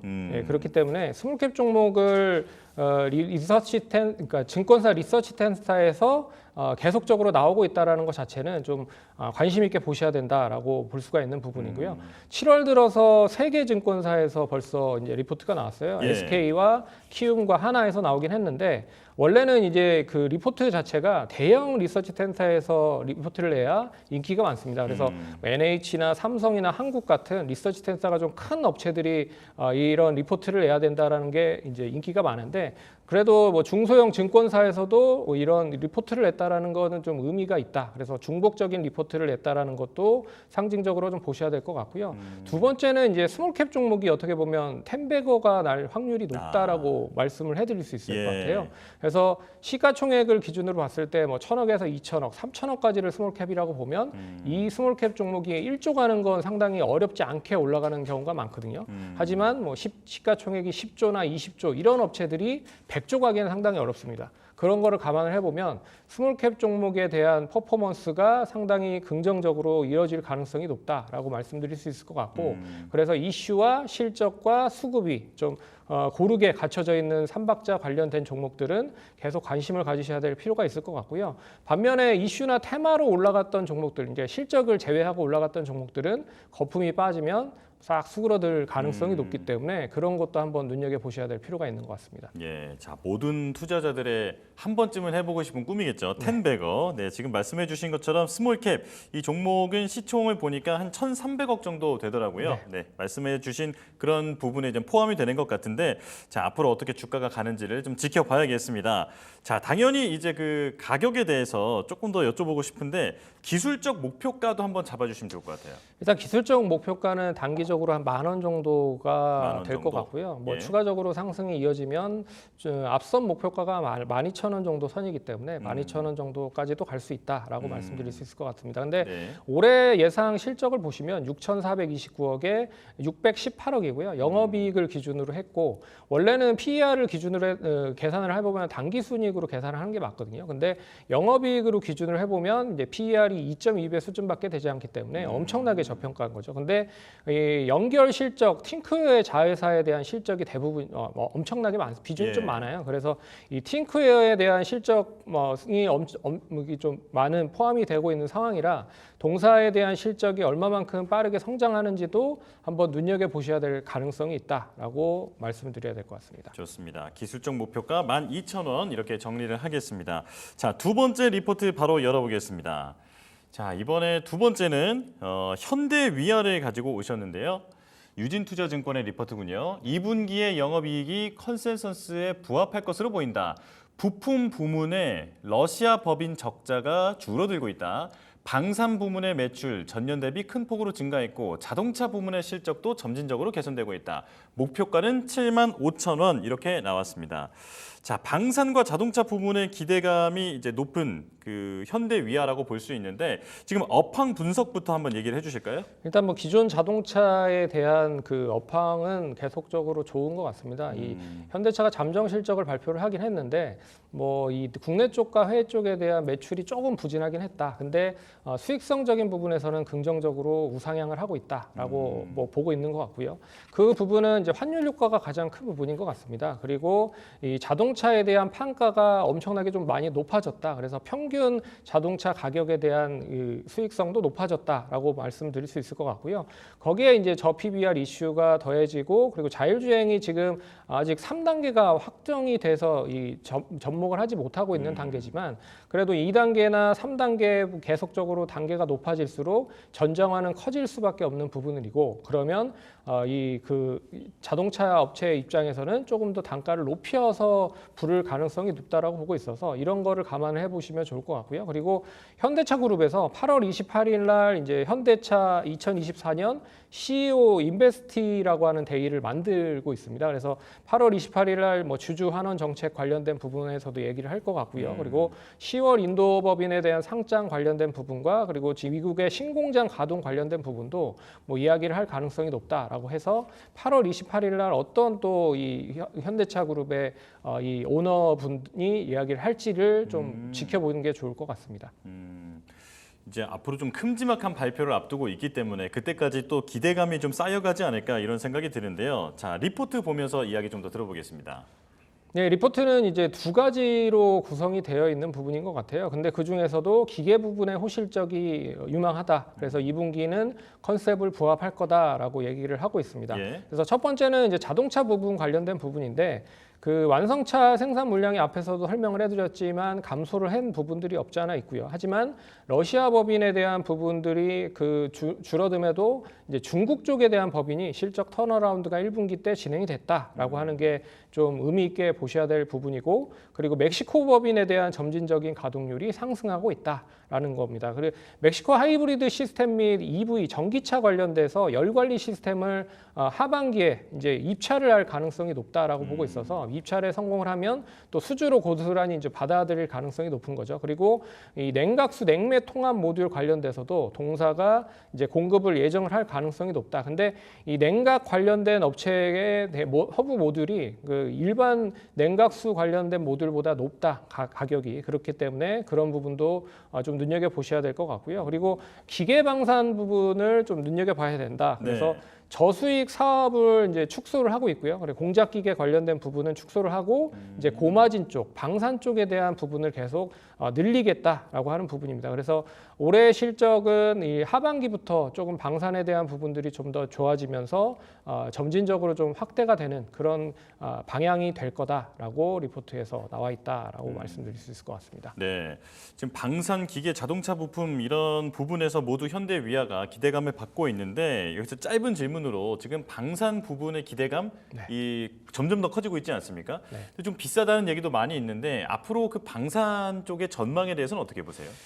예, 동사도 이제 방산 쪽을 하고 있긴 한데 방산에 대한 매출 비중이 높다라고 하면 이제 방산주로 꼽힐 가능성이 높겠죠. 근데 예. 자동차 쪽에 대한 매출 비중이 높기 때문에 결국엔 이제 자동차 부품 관련된 종목으로 연결이 돼서 움직이는 모습인 것 같습니다. 근데 방산주들은 뭐 몇 번 얘기를 해드렸지만 이 지정학적인 리스크가 해소가 되기 전까지는 계속적으로 뭐 강세 흐름을 보일 가능성이 높을 것 같고요. 그리고 미국의 대선에서도 이 바이든 대통령 말고 이제 트럼프 후보가 당선이 된다라고 하면 이제 또 방산 관련돼서도 또 하나의 모멘텀이 될 가능성이 높을 것 같습니다. 그래서 결과적으로 이 방산 관련된 부분은 예전에는 국내 쪽에 한정되어 있고 국내에 노후화된 그런 제품들을 교체하는 수요로만 이뤄졌었는데 이제는 해외 쪽으로 판매를 하다 보니까 상당히 예전보다는 더 좋은 그런 레퍼런스를 보유하고 있다. 그래서 방산 쪽 관련돼서는 조금 더 관심 있게 보셔야 될 필요가 있다. 근데 지정학적 리스크에 대한 부분은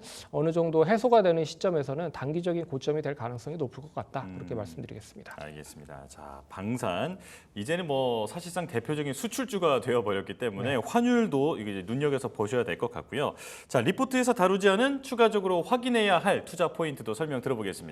예, 동사는 이제 자동차 부품 쪽에 대한 매출이 높다라고 했는데요. 그 중에서도 이제 하이브리드 차 엔진을 만드는 그런 업체입니다. 그래서 이 전기차 판매가 줄어들고 있긴 하지만 기본적으로 하이브리드 차량에 대한 판매가 계속 늘어나고 있어요. 그래서 이 그러니까 전기를 기반으로 한 하이브리드 그리고 수소를 기반으로 한 하이브리드 이런 하이브리드 차들이 계속 늘고 있고요.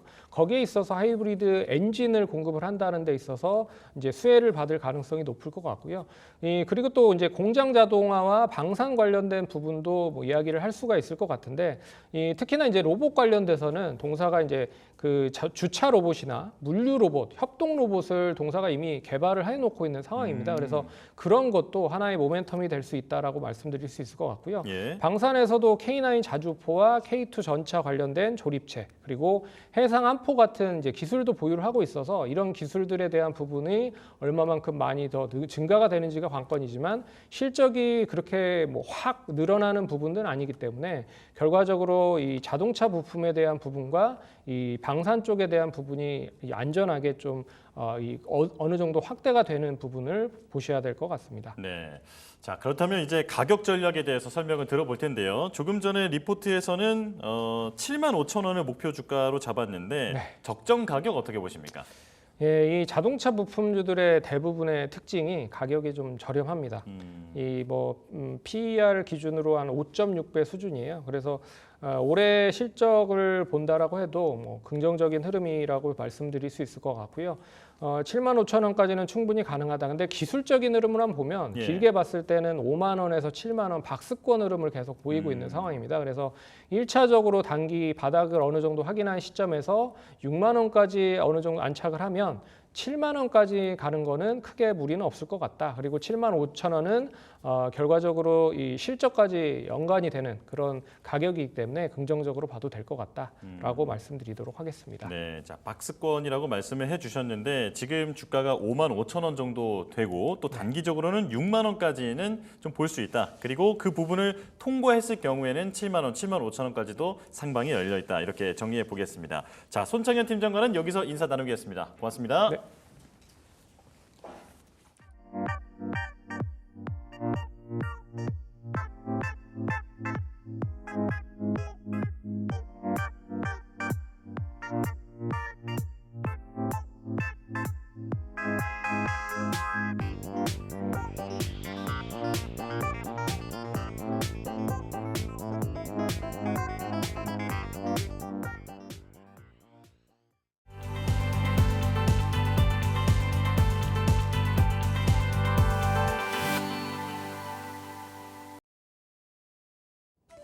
수익률 4대 천왕의 종목을 엿볼 수 있는 시간이죠. 수익사왕 시간입니다.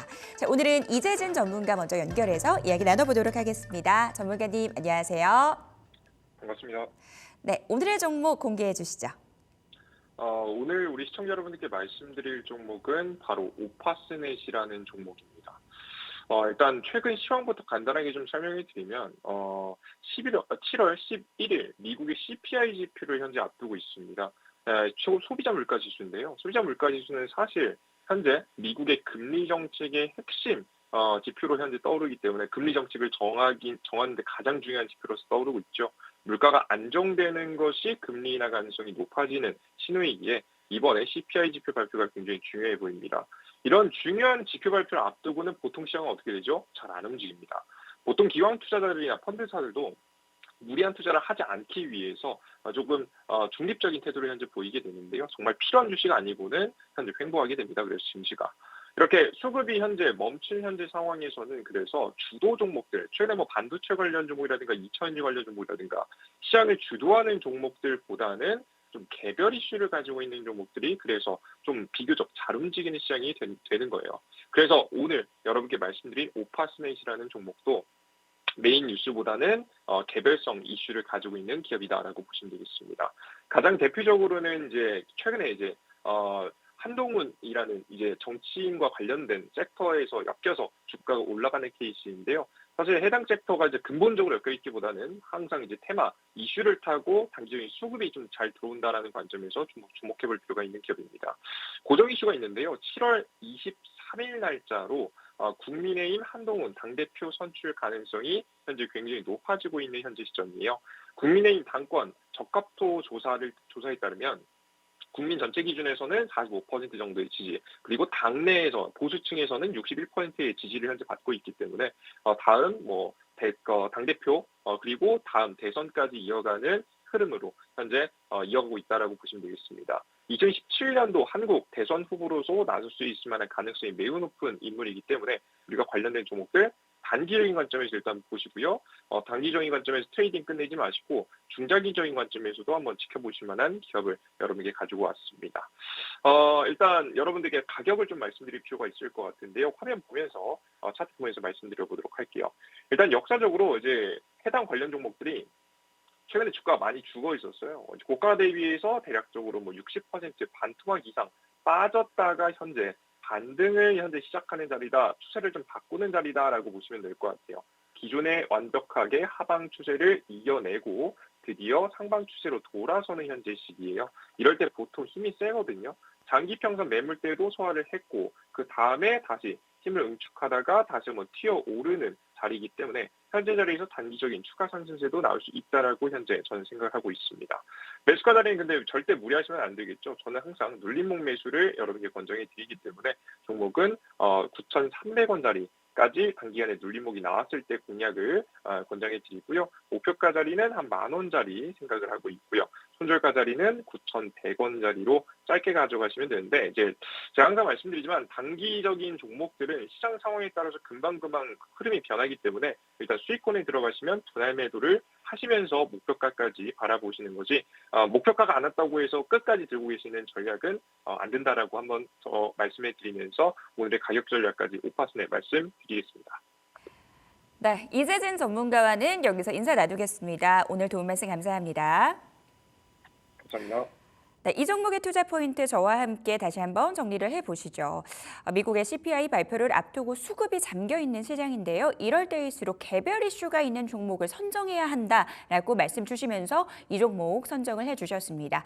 정치인 테마주로 묶이는 종목인데 일단 SI 시장 성장과 함께 주목받는 종목이다라는 부분 말씀을 해주셨고요.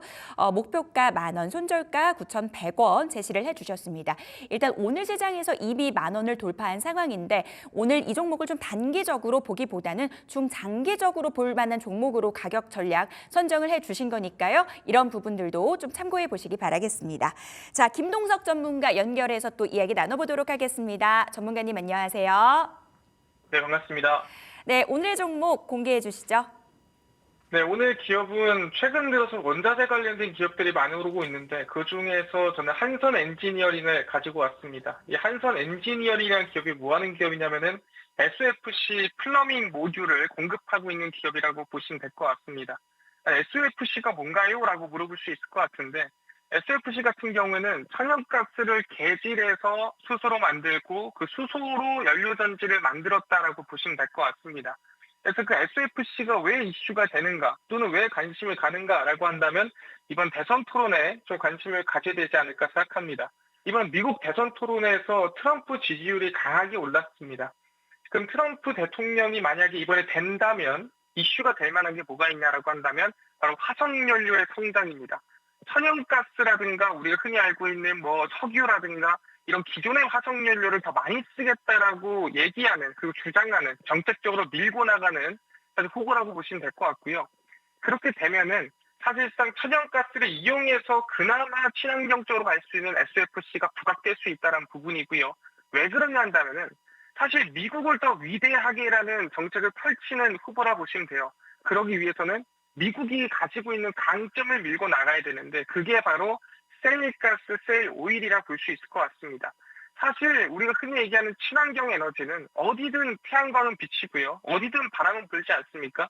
물론 상황에 따라 바람이 더 세기도 하고 약하기도 하겠지만 강점이 없다라는 거죠. 그러다 보니까 미국이 더 위대할 수 있는 천연가스와 그다음에 이 원전에 좀 집중해 있는 정책이라 보시면 될 것 같고요. 그러다 보니까 이 천연가스가 성장함에 따라 SOFC도 같이 성장한다라고 볼 수 있을 것 같습니다. 특히 최근에 빅테크 기업들, 마이크로소프트가 최근에 옥시덴털한테 6년 동안에 약 탄소 배출권 50만 톤을 공급받기로 했습니다. 그만큼 탄소 중립에 진심인 기업들이 최근 AI 빅테크 기업들이다라고 보시면 될 것 같습니다. 그러다 보니까 연료전지 같은 경우에는 보통 데이터 센터라든가 AI에 많이 들어가죠. 왜? 기존의 송전망을 만들기도 힘들고 그 송전망을 만드는 시간도 오래 걸리고 그 다음에 천연가스로 전기를 만들자니 사실 탄소 중립도 안 되고 하니까 SOFC로 그나마 친환경으로 가면서 송전만 필요 없이 그 안에서 전기 만들어서 바로 넣을 수 있기 때문에 충분히 마이크로소프트라든가 빅테크 기업들이 원하는 탄소 중립과 전력을 동시에 어떻게 보면 만족시킬 수 있는 에너지라고 보시면 될 것 같습니다.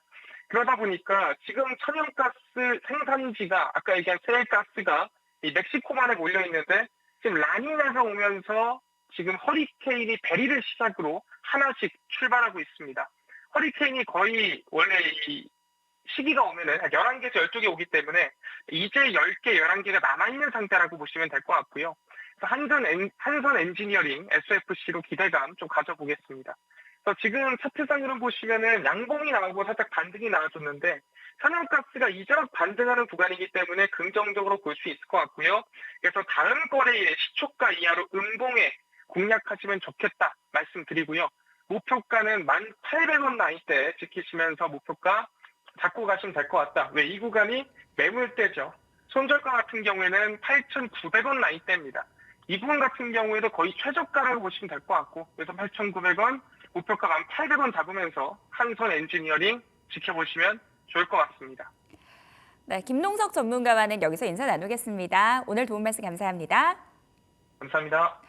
네, 김동석 전문가의 종목 한성 엔지니어링 이 종목의 투자 포인트 점검을 해보면요. 최근 미국 대선 토론에서 트럼프가 우위를 점했다라는 뉴스 많이들 보셨을 것 같습니다. 트럼프 당선 시 수혜가 예상되는 종목이고요. 가격 전략까지도 꼼꼼하게 제시를 해주셨습니다. 네, 수익률 대결 또 계속되는데요. 지금까지 수익 상황이었습니다.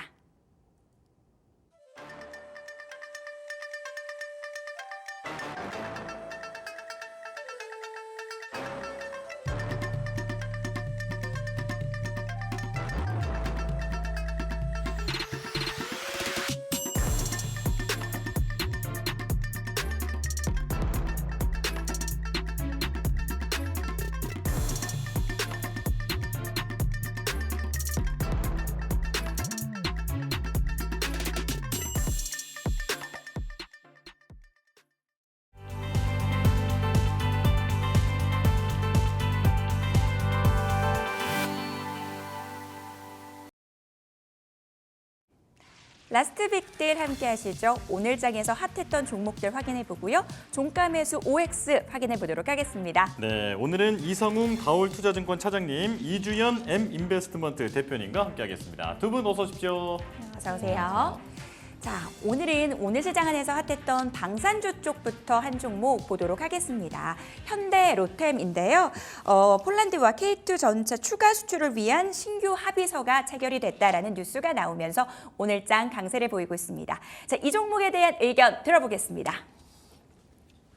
둘 다 오를 제시를 해주셨어요. 네, 일치했군요. 네, 이성훈 차장님 의견부터 들어볼게요. 우선 지금 현대 로템의 이 폴란드 쪽에서의 이 이행에 대한 부분에 있어서 중요한 부분이 이제 컨소시엄이 중요한 게 아니라 제가 봤을 때는 2분기부터 이 폴란드 쪽에서의 매출에 대한 인식이 좀 잡히고 있는 시각이라고 좀 볼 수 있겠고요. 그런 점에서 봤을 때는 이제 폴란드 쪽에서의 이번에 또 이행에 대한 컨소시엄 여러 가지 면에서 봤을 때 하반기 내내 이 폴란드 쪽에서의 매출에 대한 이 현대로템이 차지하는 그런 부분은 계속 커질 가능성이 있다라는 게 주요 포인트라고 볼 수 있겠고요. 근데 중요한 부분이 작년 연말부터 주가가 올랐던 부분이 이 현대로템의 이 K2 쪽에서의 폴란드에 대한 기대감이 점점 반영이 되고 그 이후에 매출 인식에 대한 부분이 서서히 좀 잡히는 구간에서 약간 조정받았다가 다시 올라가는 과정이거든요.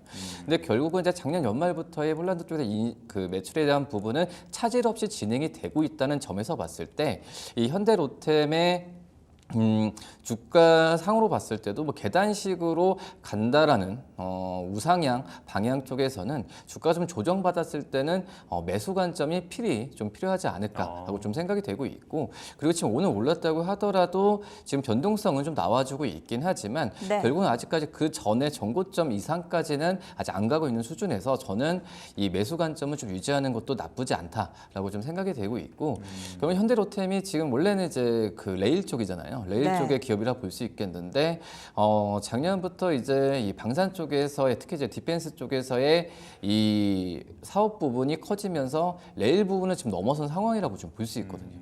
뭐 그렇기 때문에 현대로템도 물론 이제 철도 사업에 대한 부분은 꾸준하게 좀 본업에 대한 부분은 유지를 하겠지만 결국은 방산 쪽에서의 드라이브를 계속 걸 가능성이 있다라고 좀 생각이 되고 있고 번외로 얘기하자면은 어제도 그렇고 뭐 최근에 이제 음식료 업종들이 좀 다시 좀 오르고 있잖아요. 뭐 네. 삼양식품이나 이런 종목들에 대한 관심이 높은데 이 음식료 업종과 이 방산 기업들이 이 6월달 초에 약간 주가가 주춤했지만 결국은 실적주에 대한 수급은 계속 이어질 가능성이 크다라고 지금 판단되고 있어서 우선 실적주로 대표적인 이제 방산주에 대한 종목들은 저는 이제 물론 기업마다 틀리겠지만 실적에 대한 추정치가 있는 기업들은 조정받았을 때마다 매수 관점을 유지해야 되는 게 맞지 않을까라고 좀 생각이 듭니다.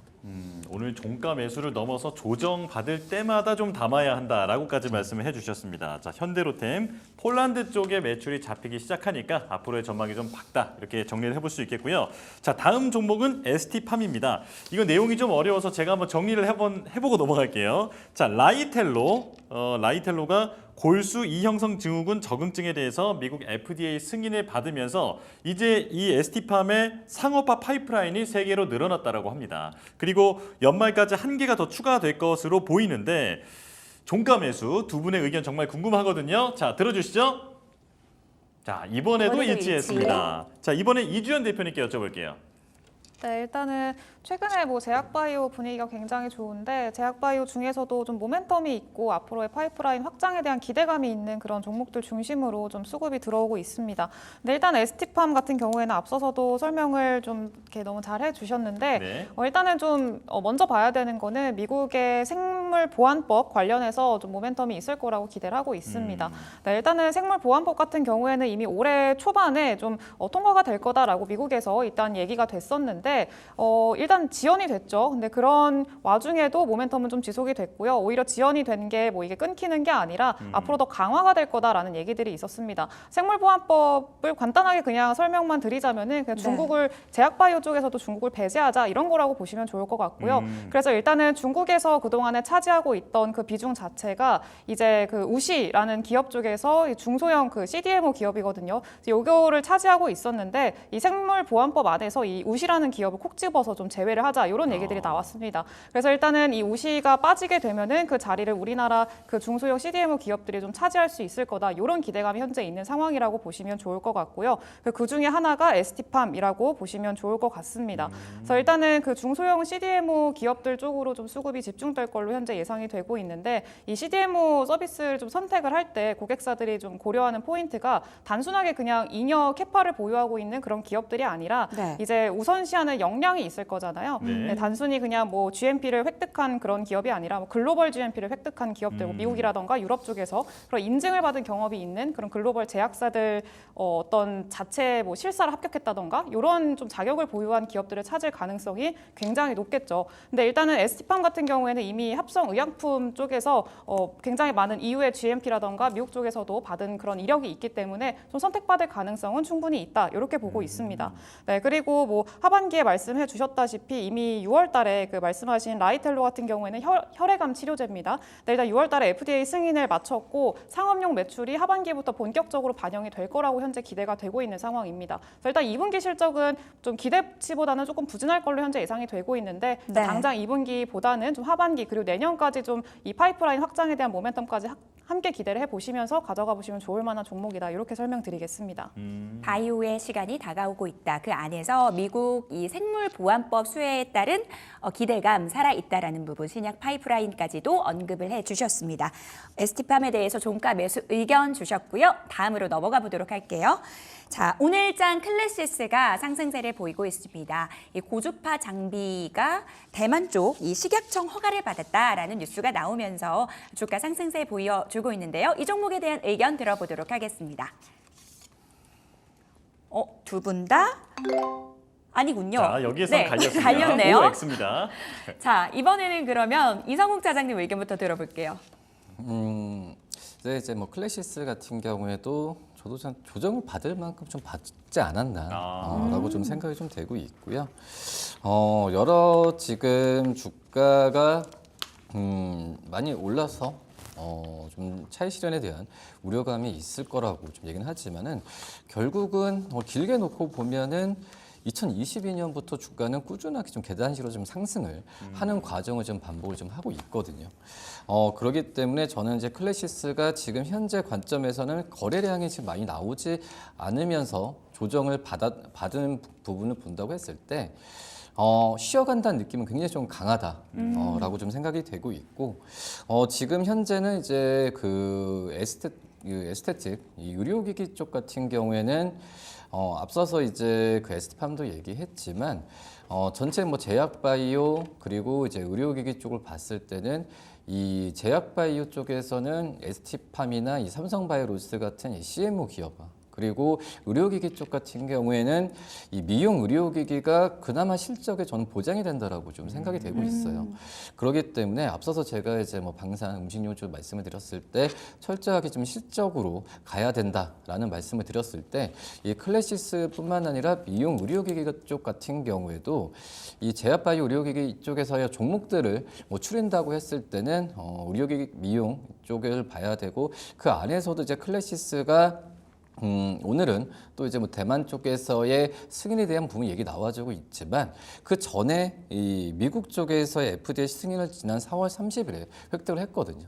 그렇기 때문에 이 해외 쪽에서 시장에 대한 이 승인과 판매 부분, 이제 미국 쪽 같은 경우도 대리점에 대한 부분을 계속 지금 계약을 하면서 본격적으로 런칭에 대한 부분이 좀 얘기가 나와주고 있는데 뭐 그렇기 때문에 이 같은 재료가 좀 반복이 됐을 때 약간의 시장에서 반응하는 부분은 둔화된다고 하더라도 결국은 이제 해외 쪽 실적에 대한 부분은 커질 가능성이 굉장히 좀 높아지거든요. 뭐 그렇기 때문에 저는 이제 뭐 클래시스 또 이제 이루다 여러 가지 이 합병을 하면서 시너지 효과에 대한 기대감을 본다고 하면은 좀 많이 올랐다라는 관점보다는 네. 이제 계단식을 다시 한번 좀 시작할 가능성이 크다라고 지금 판단되고 있습니다. 뭐 그렇기 때문에 지금 현재 가격에서는 충분히 매수 관점으로 들어가도 괜찮지 않을까라고 좀 생각이 됩니다. 이렇게 시장이 불안할 때 결국 믿을 것은 실적이다. 실적이 나와주는 종목인 만큼 종가 매수해도 되겠다라고 정리해 보도록 하겠습니다. 근데 이주연 대표님께서는 왜 X 주셨어요? 일단 클래시스가 좋다라는 거에는 저도 너무 동감을 하고 있는데 네. 클래시스보다 조금 더 이제 좋은 종목이 이제 비올이라고 생각을 해가지고 네, 이제 비올에 대한 좀 기대감이 더 크다라고 제가 판단을 해서 일단 비올이라는 종목을 좀 말씀을 드리고 싶어서 일단은 뭐 X를 했는데 일단 미용기기 전반적으로 업황 자체가 굉장히 좀 좋아지고 있다라는 것도 여전히 마찬가지인 상황이고요. 다만 비올 같은 경우에 오늘 한 3%대 개파락으로 떨어져서 좀 출발을 하고 있는데 출발이 아니죠. 지금 현재 유지를 하고 있는데 일단은 이 비올 같은 경우에는 ITC 소송 이슈가 있었습니다. 원래 오늘 좀 그 결과가 발표가 되는 거였는데 이게 2달 정도 지연이 됐습니다. 9월 9일에 아마 발표가 될 걸로 현재 예상이 되고 있고요. 이제 10개 그 기업들 향으로 그 마이크로 니들 RF거든요. 그러니까 그 작은 미세 그 바늘로 이제 피부 치료하고 막 이런 거라고 보시면 좋을 것 같은데, 네, 그거 기술 관련해 가지고 미용기기 업체들한테 소송을 걸었습니다. 10개 업체들한테 소송을 걸었고요. 그거에 따른 어떤 소송 결과가 이제 승소, 사실 거의 뭐 승소 확정이긴 합니다만 그 결과가 확정적으로 나오는 거는 이제 이번에 나올 걸로 예상이 됐었는데 그게 지연이 되니까 좀 시장에는 악재로 작용을 했다라고 보시면 좋을 것 같습니다.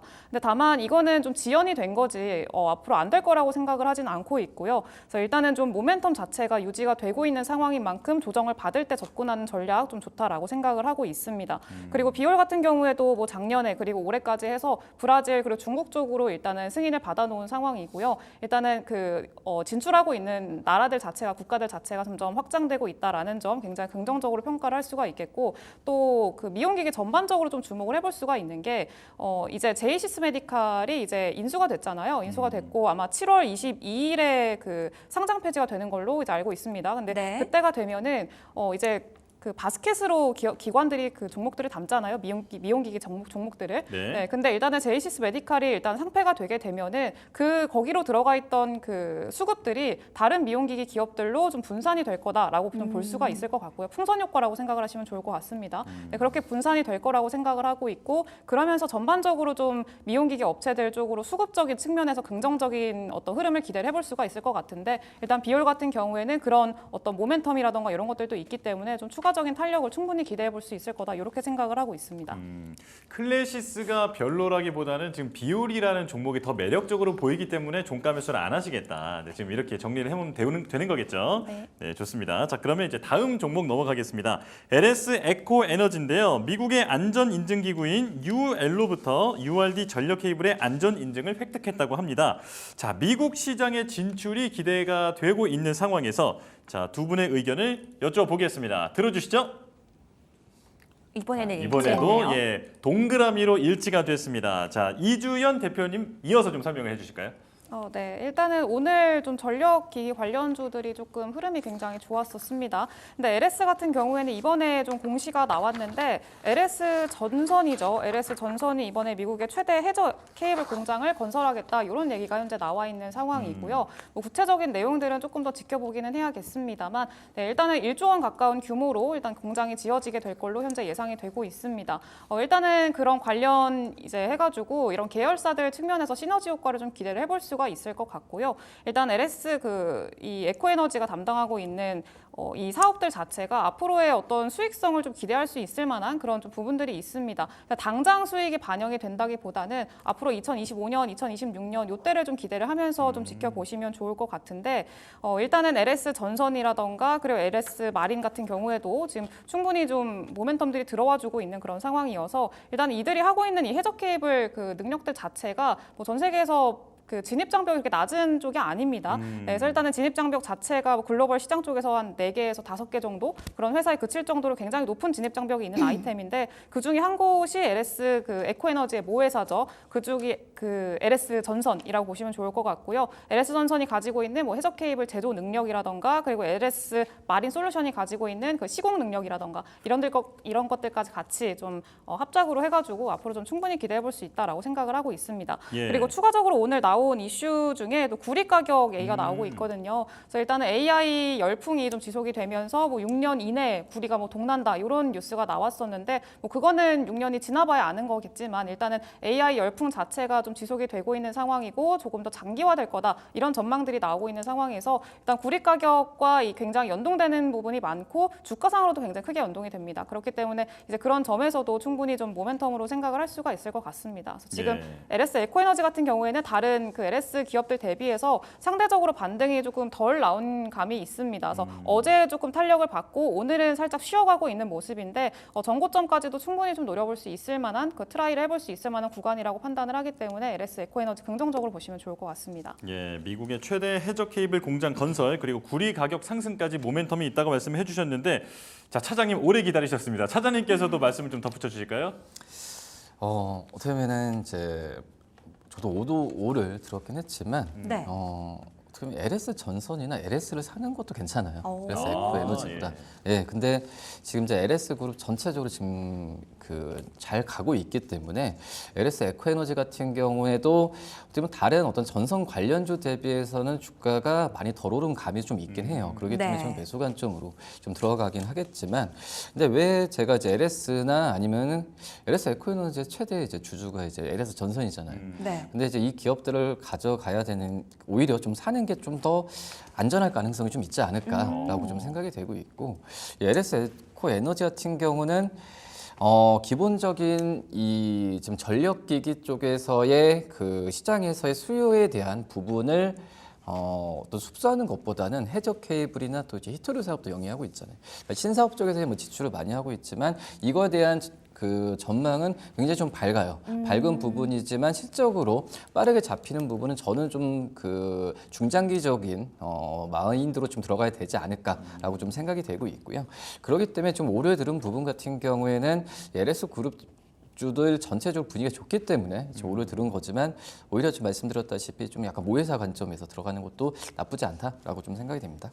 LS 전선이나 LS 쪽으로 안전하게 가보는 것도 좋은 전략이다라고 말씀 주셨습니다. 자, 유비벨록스 이야기 나눠보도록 하겠습니다. 앞서서 저희가 역발상 투자 시간에서도 이 종목 만나봤는데 최근 스마트카드 관련해서 중장기 성장 동력을 확보했다라는 평가와 함께 상승세 이어가고 있습니다. 이 종목에 대한 의견 들어보겠습니다. 이성웅 차장님부터 들어볼게요, 이번엔. 네, 그래서 유비벨룩스 같은 경우에도 주가가 크게 지금 생각보다는 어떤 이슈가 터졌을 때 많이 좀 올라가거든요. 그거 아니면은 실적이나 여러 가지 면에서 전망은 좋고 하지만은 이 섹터 자체가 이 카드잖아요. 유비벨룩스는 카드를 만드는 그 기업인데 네.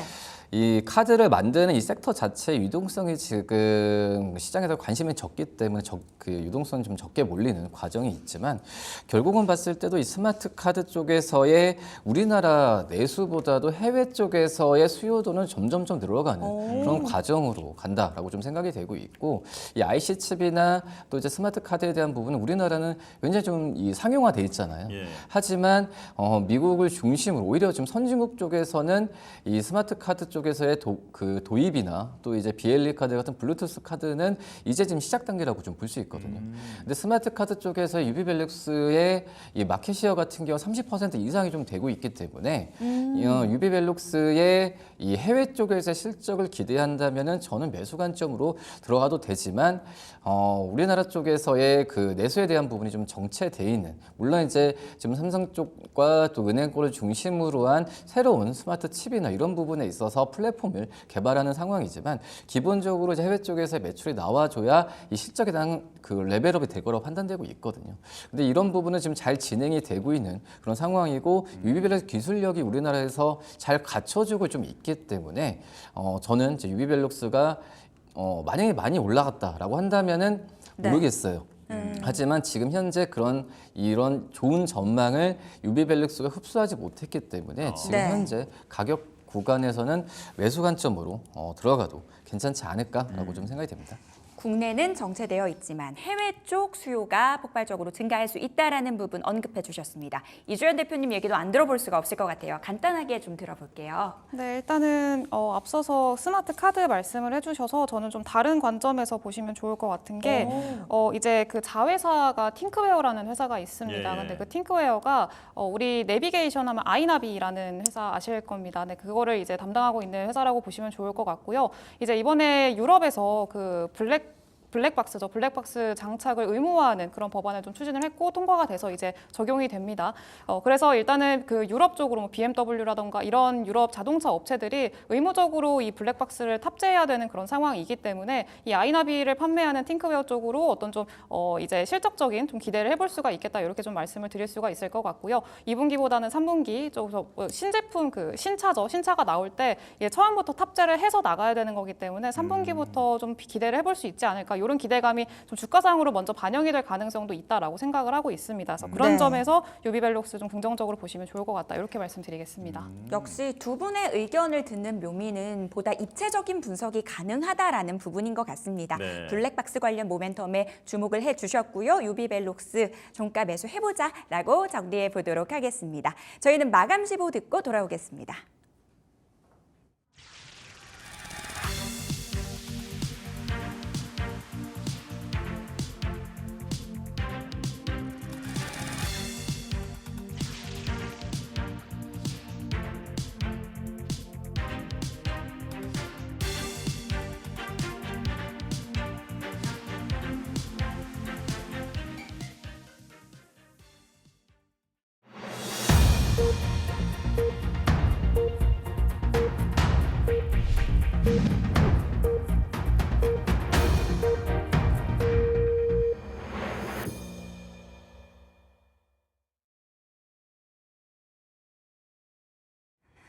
네, 수요일장 마감이 됐습니다. 시장이 기대했던 발언, 하지만 제롬 파월 연준 의장의 입은 무거웠습니다.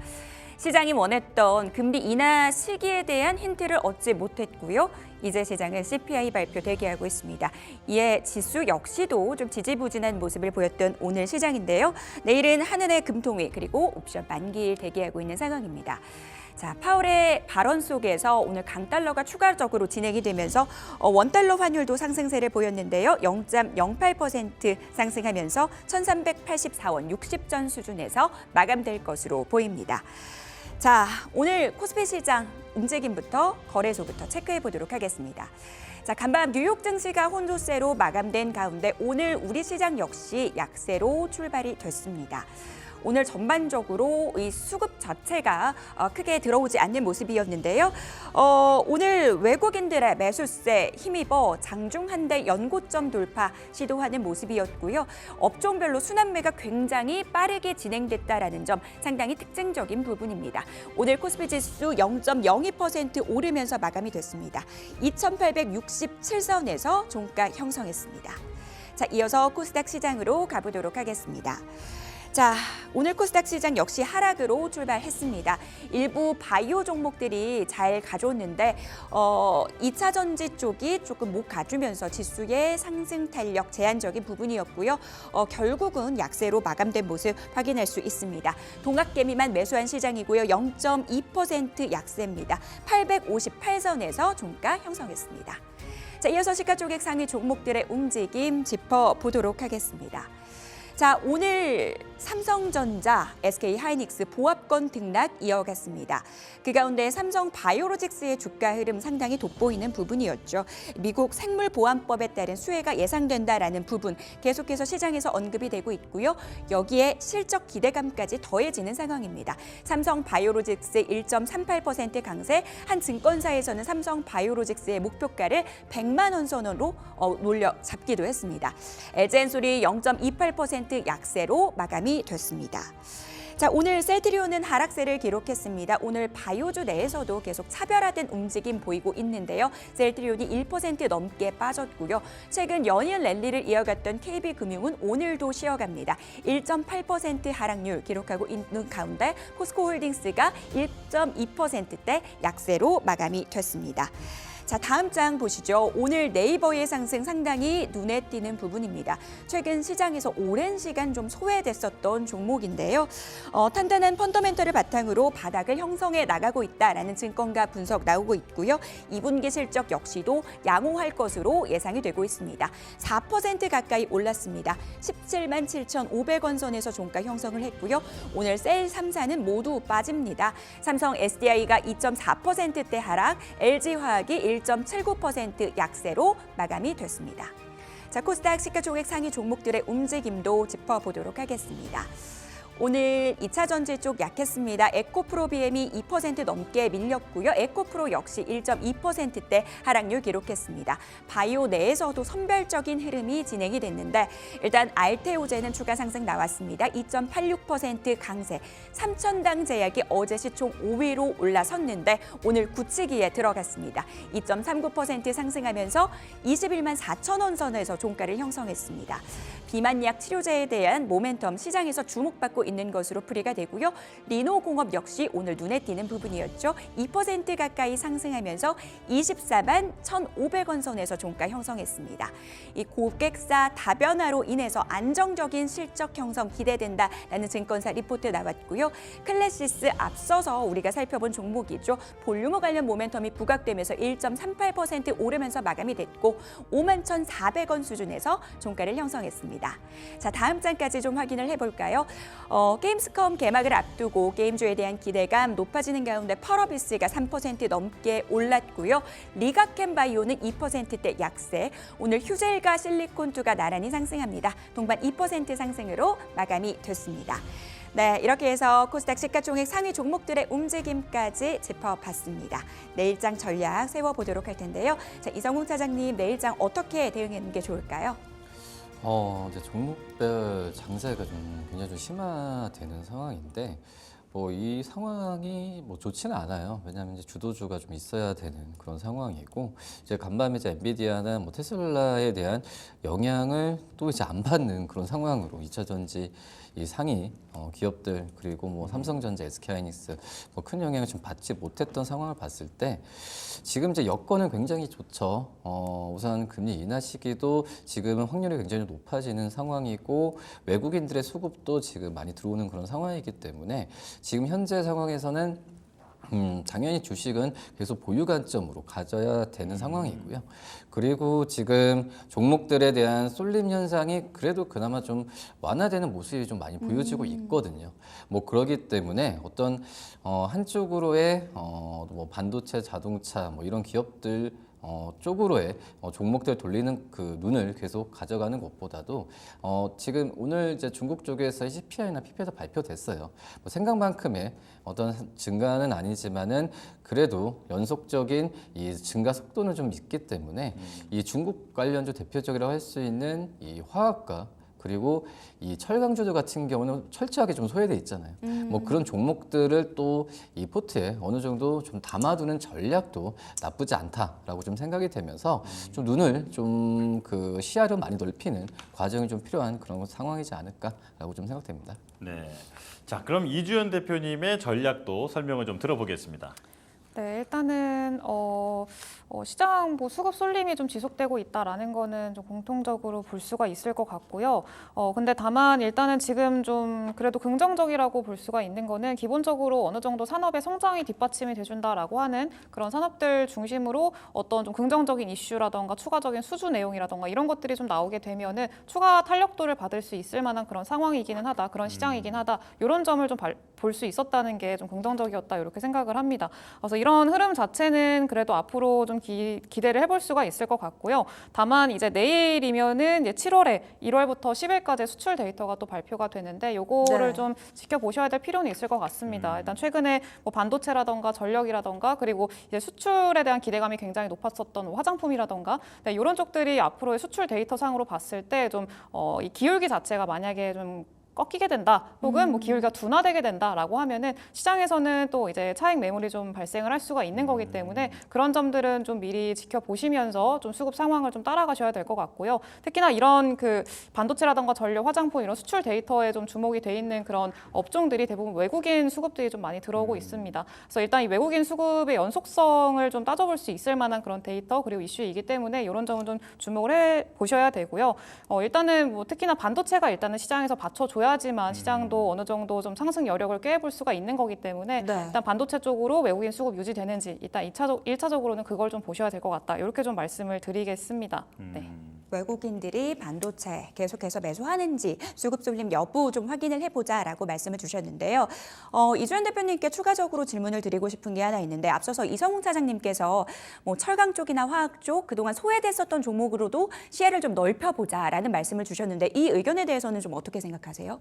네, 일단 저평가되어 있는 종목들 중심으로 좀 확산되는 모습들도 요즘에 뭐 우리나라뿐만이 아니라 미국에서도 좀 보이는 모습들이 있거든요. 그래서 일단은 저평가되어 있는 종목들한테는 여전히 좀 수급이 확산되는 거 충분히 기대를 해볼 수가 있는 상황이고요. 다만 여전히 주도주 중심으로 좀 탄력을 받고 있는 상황이기 때문에 너무 주도주 밖으로 벗어나지는 않았으면 좋겠다라는 점은 좀 이제 생각을 해주셨으면 좋을 것 같습니다. 왜냐하면은 일단은 어느 정도 수급이 확산되는 걸 확인을 하고 들어가도 그때는 뭐 늦지가 않기 때문에 지금은 일단은 주도주 내에서 어느 정도 매매하시는 거 좀 권장을 드리는 그런 상황이다. 네, 이렇게 말씀드리겠습니다. 알겠습니다. 두 분의 내일장 전략까지 들어봤습니다. 자, 딜사이트 마감 노트 오늘 저희가 준비한 내용은 여기까지입니다. 네, 지치기 쉬운 수요일인데요. 끝까지 좋은 하루 보내시기 바라겠습니다. 저희는 내일 다시 돌아오겠습니다. 시청해주신 여러분 고맙습니다.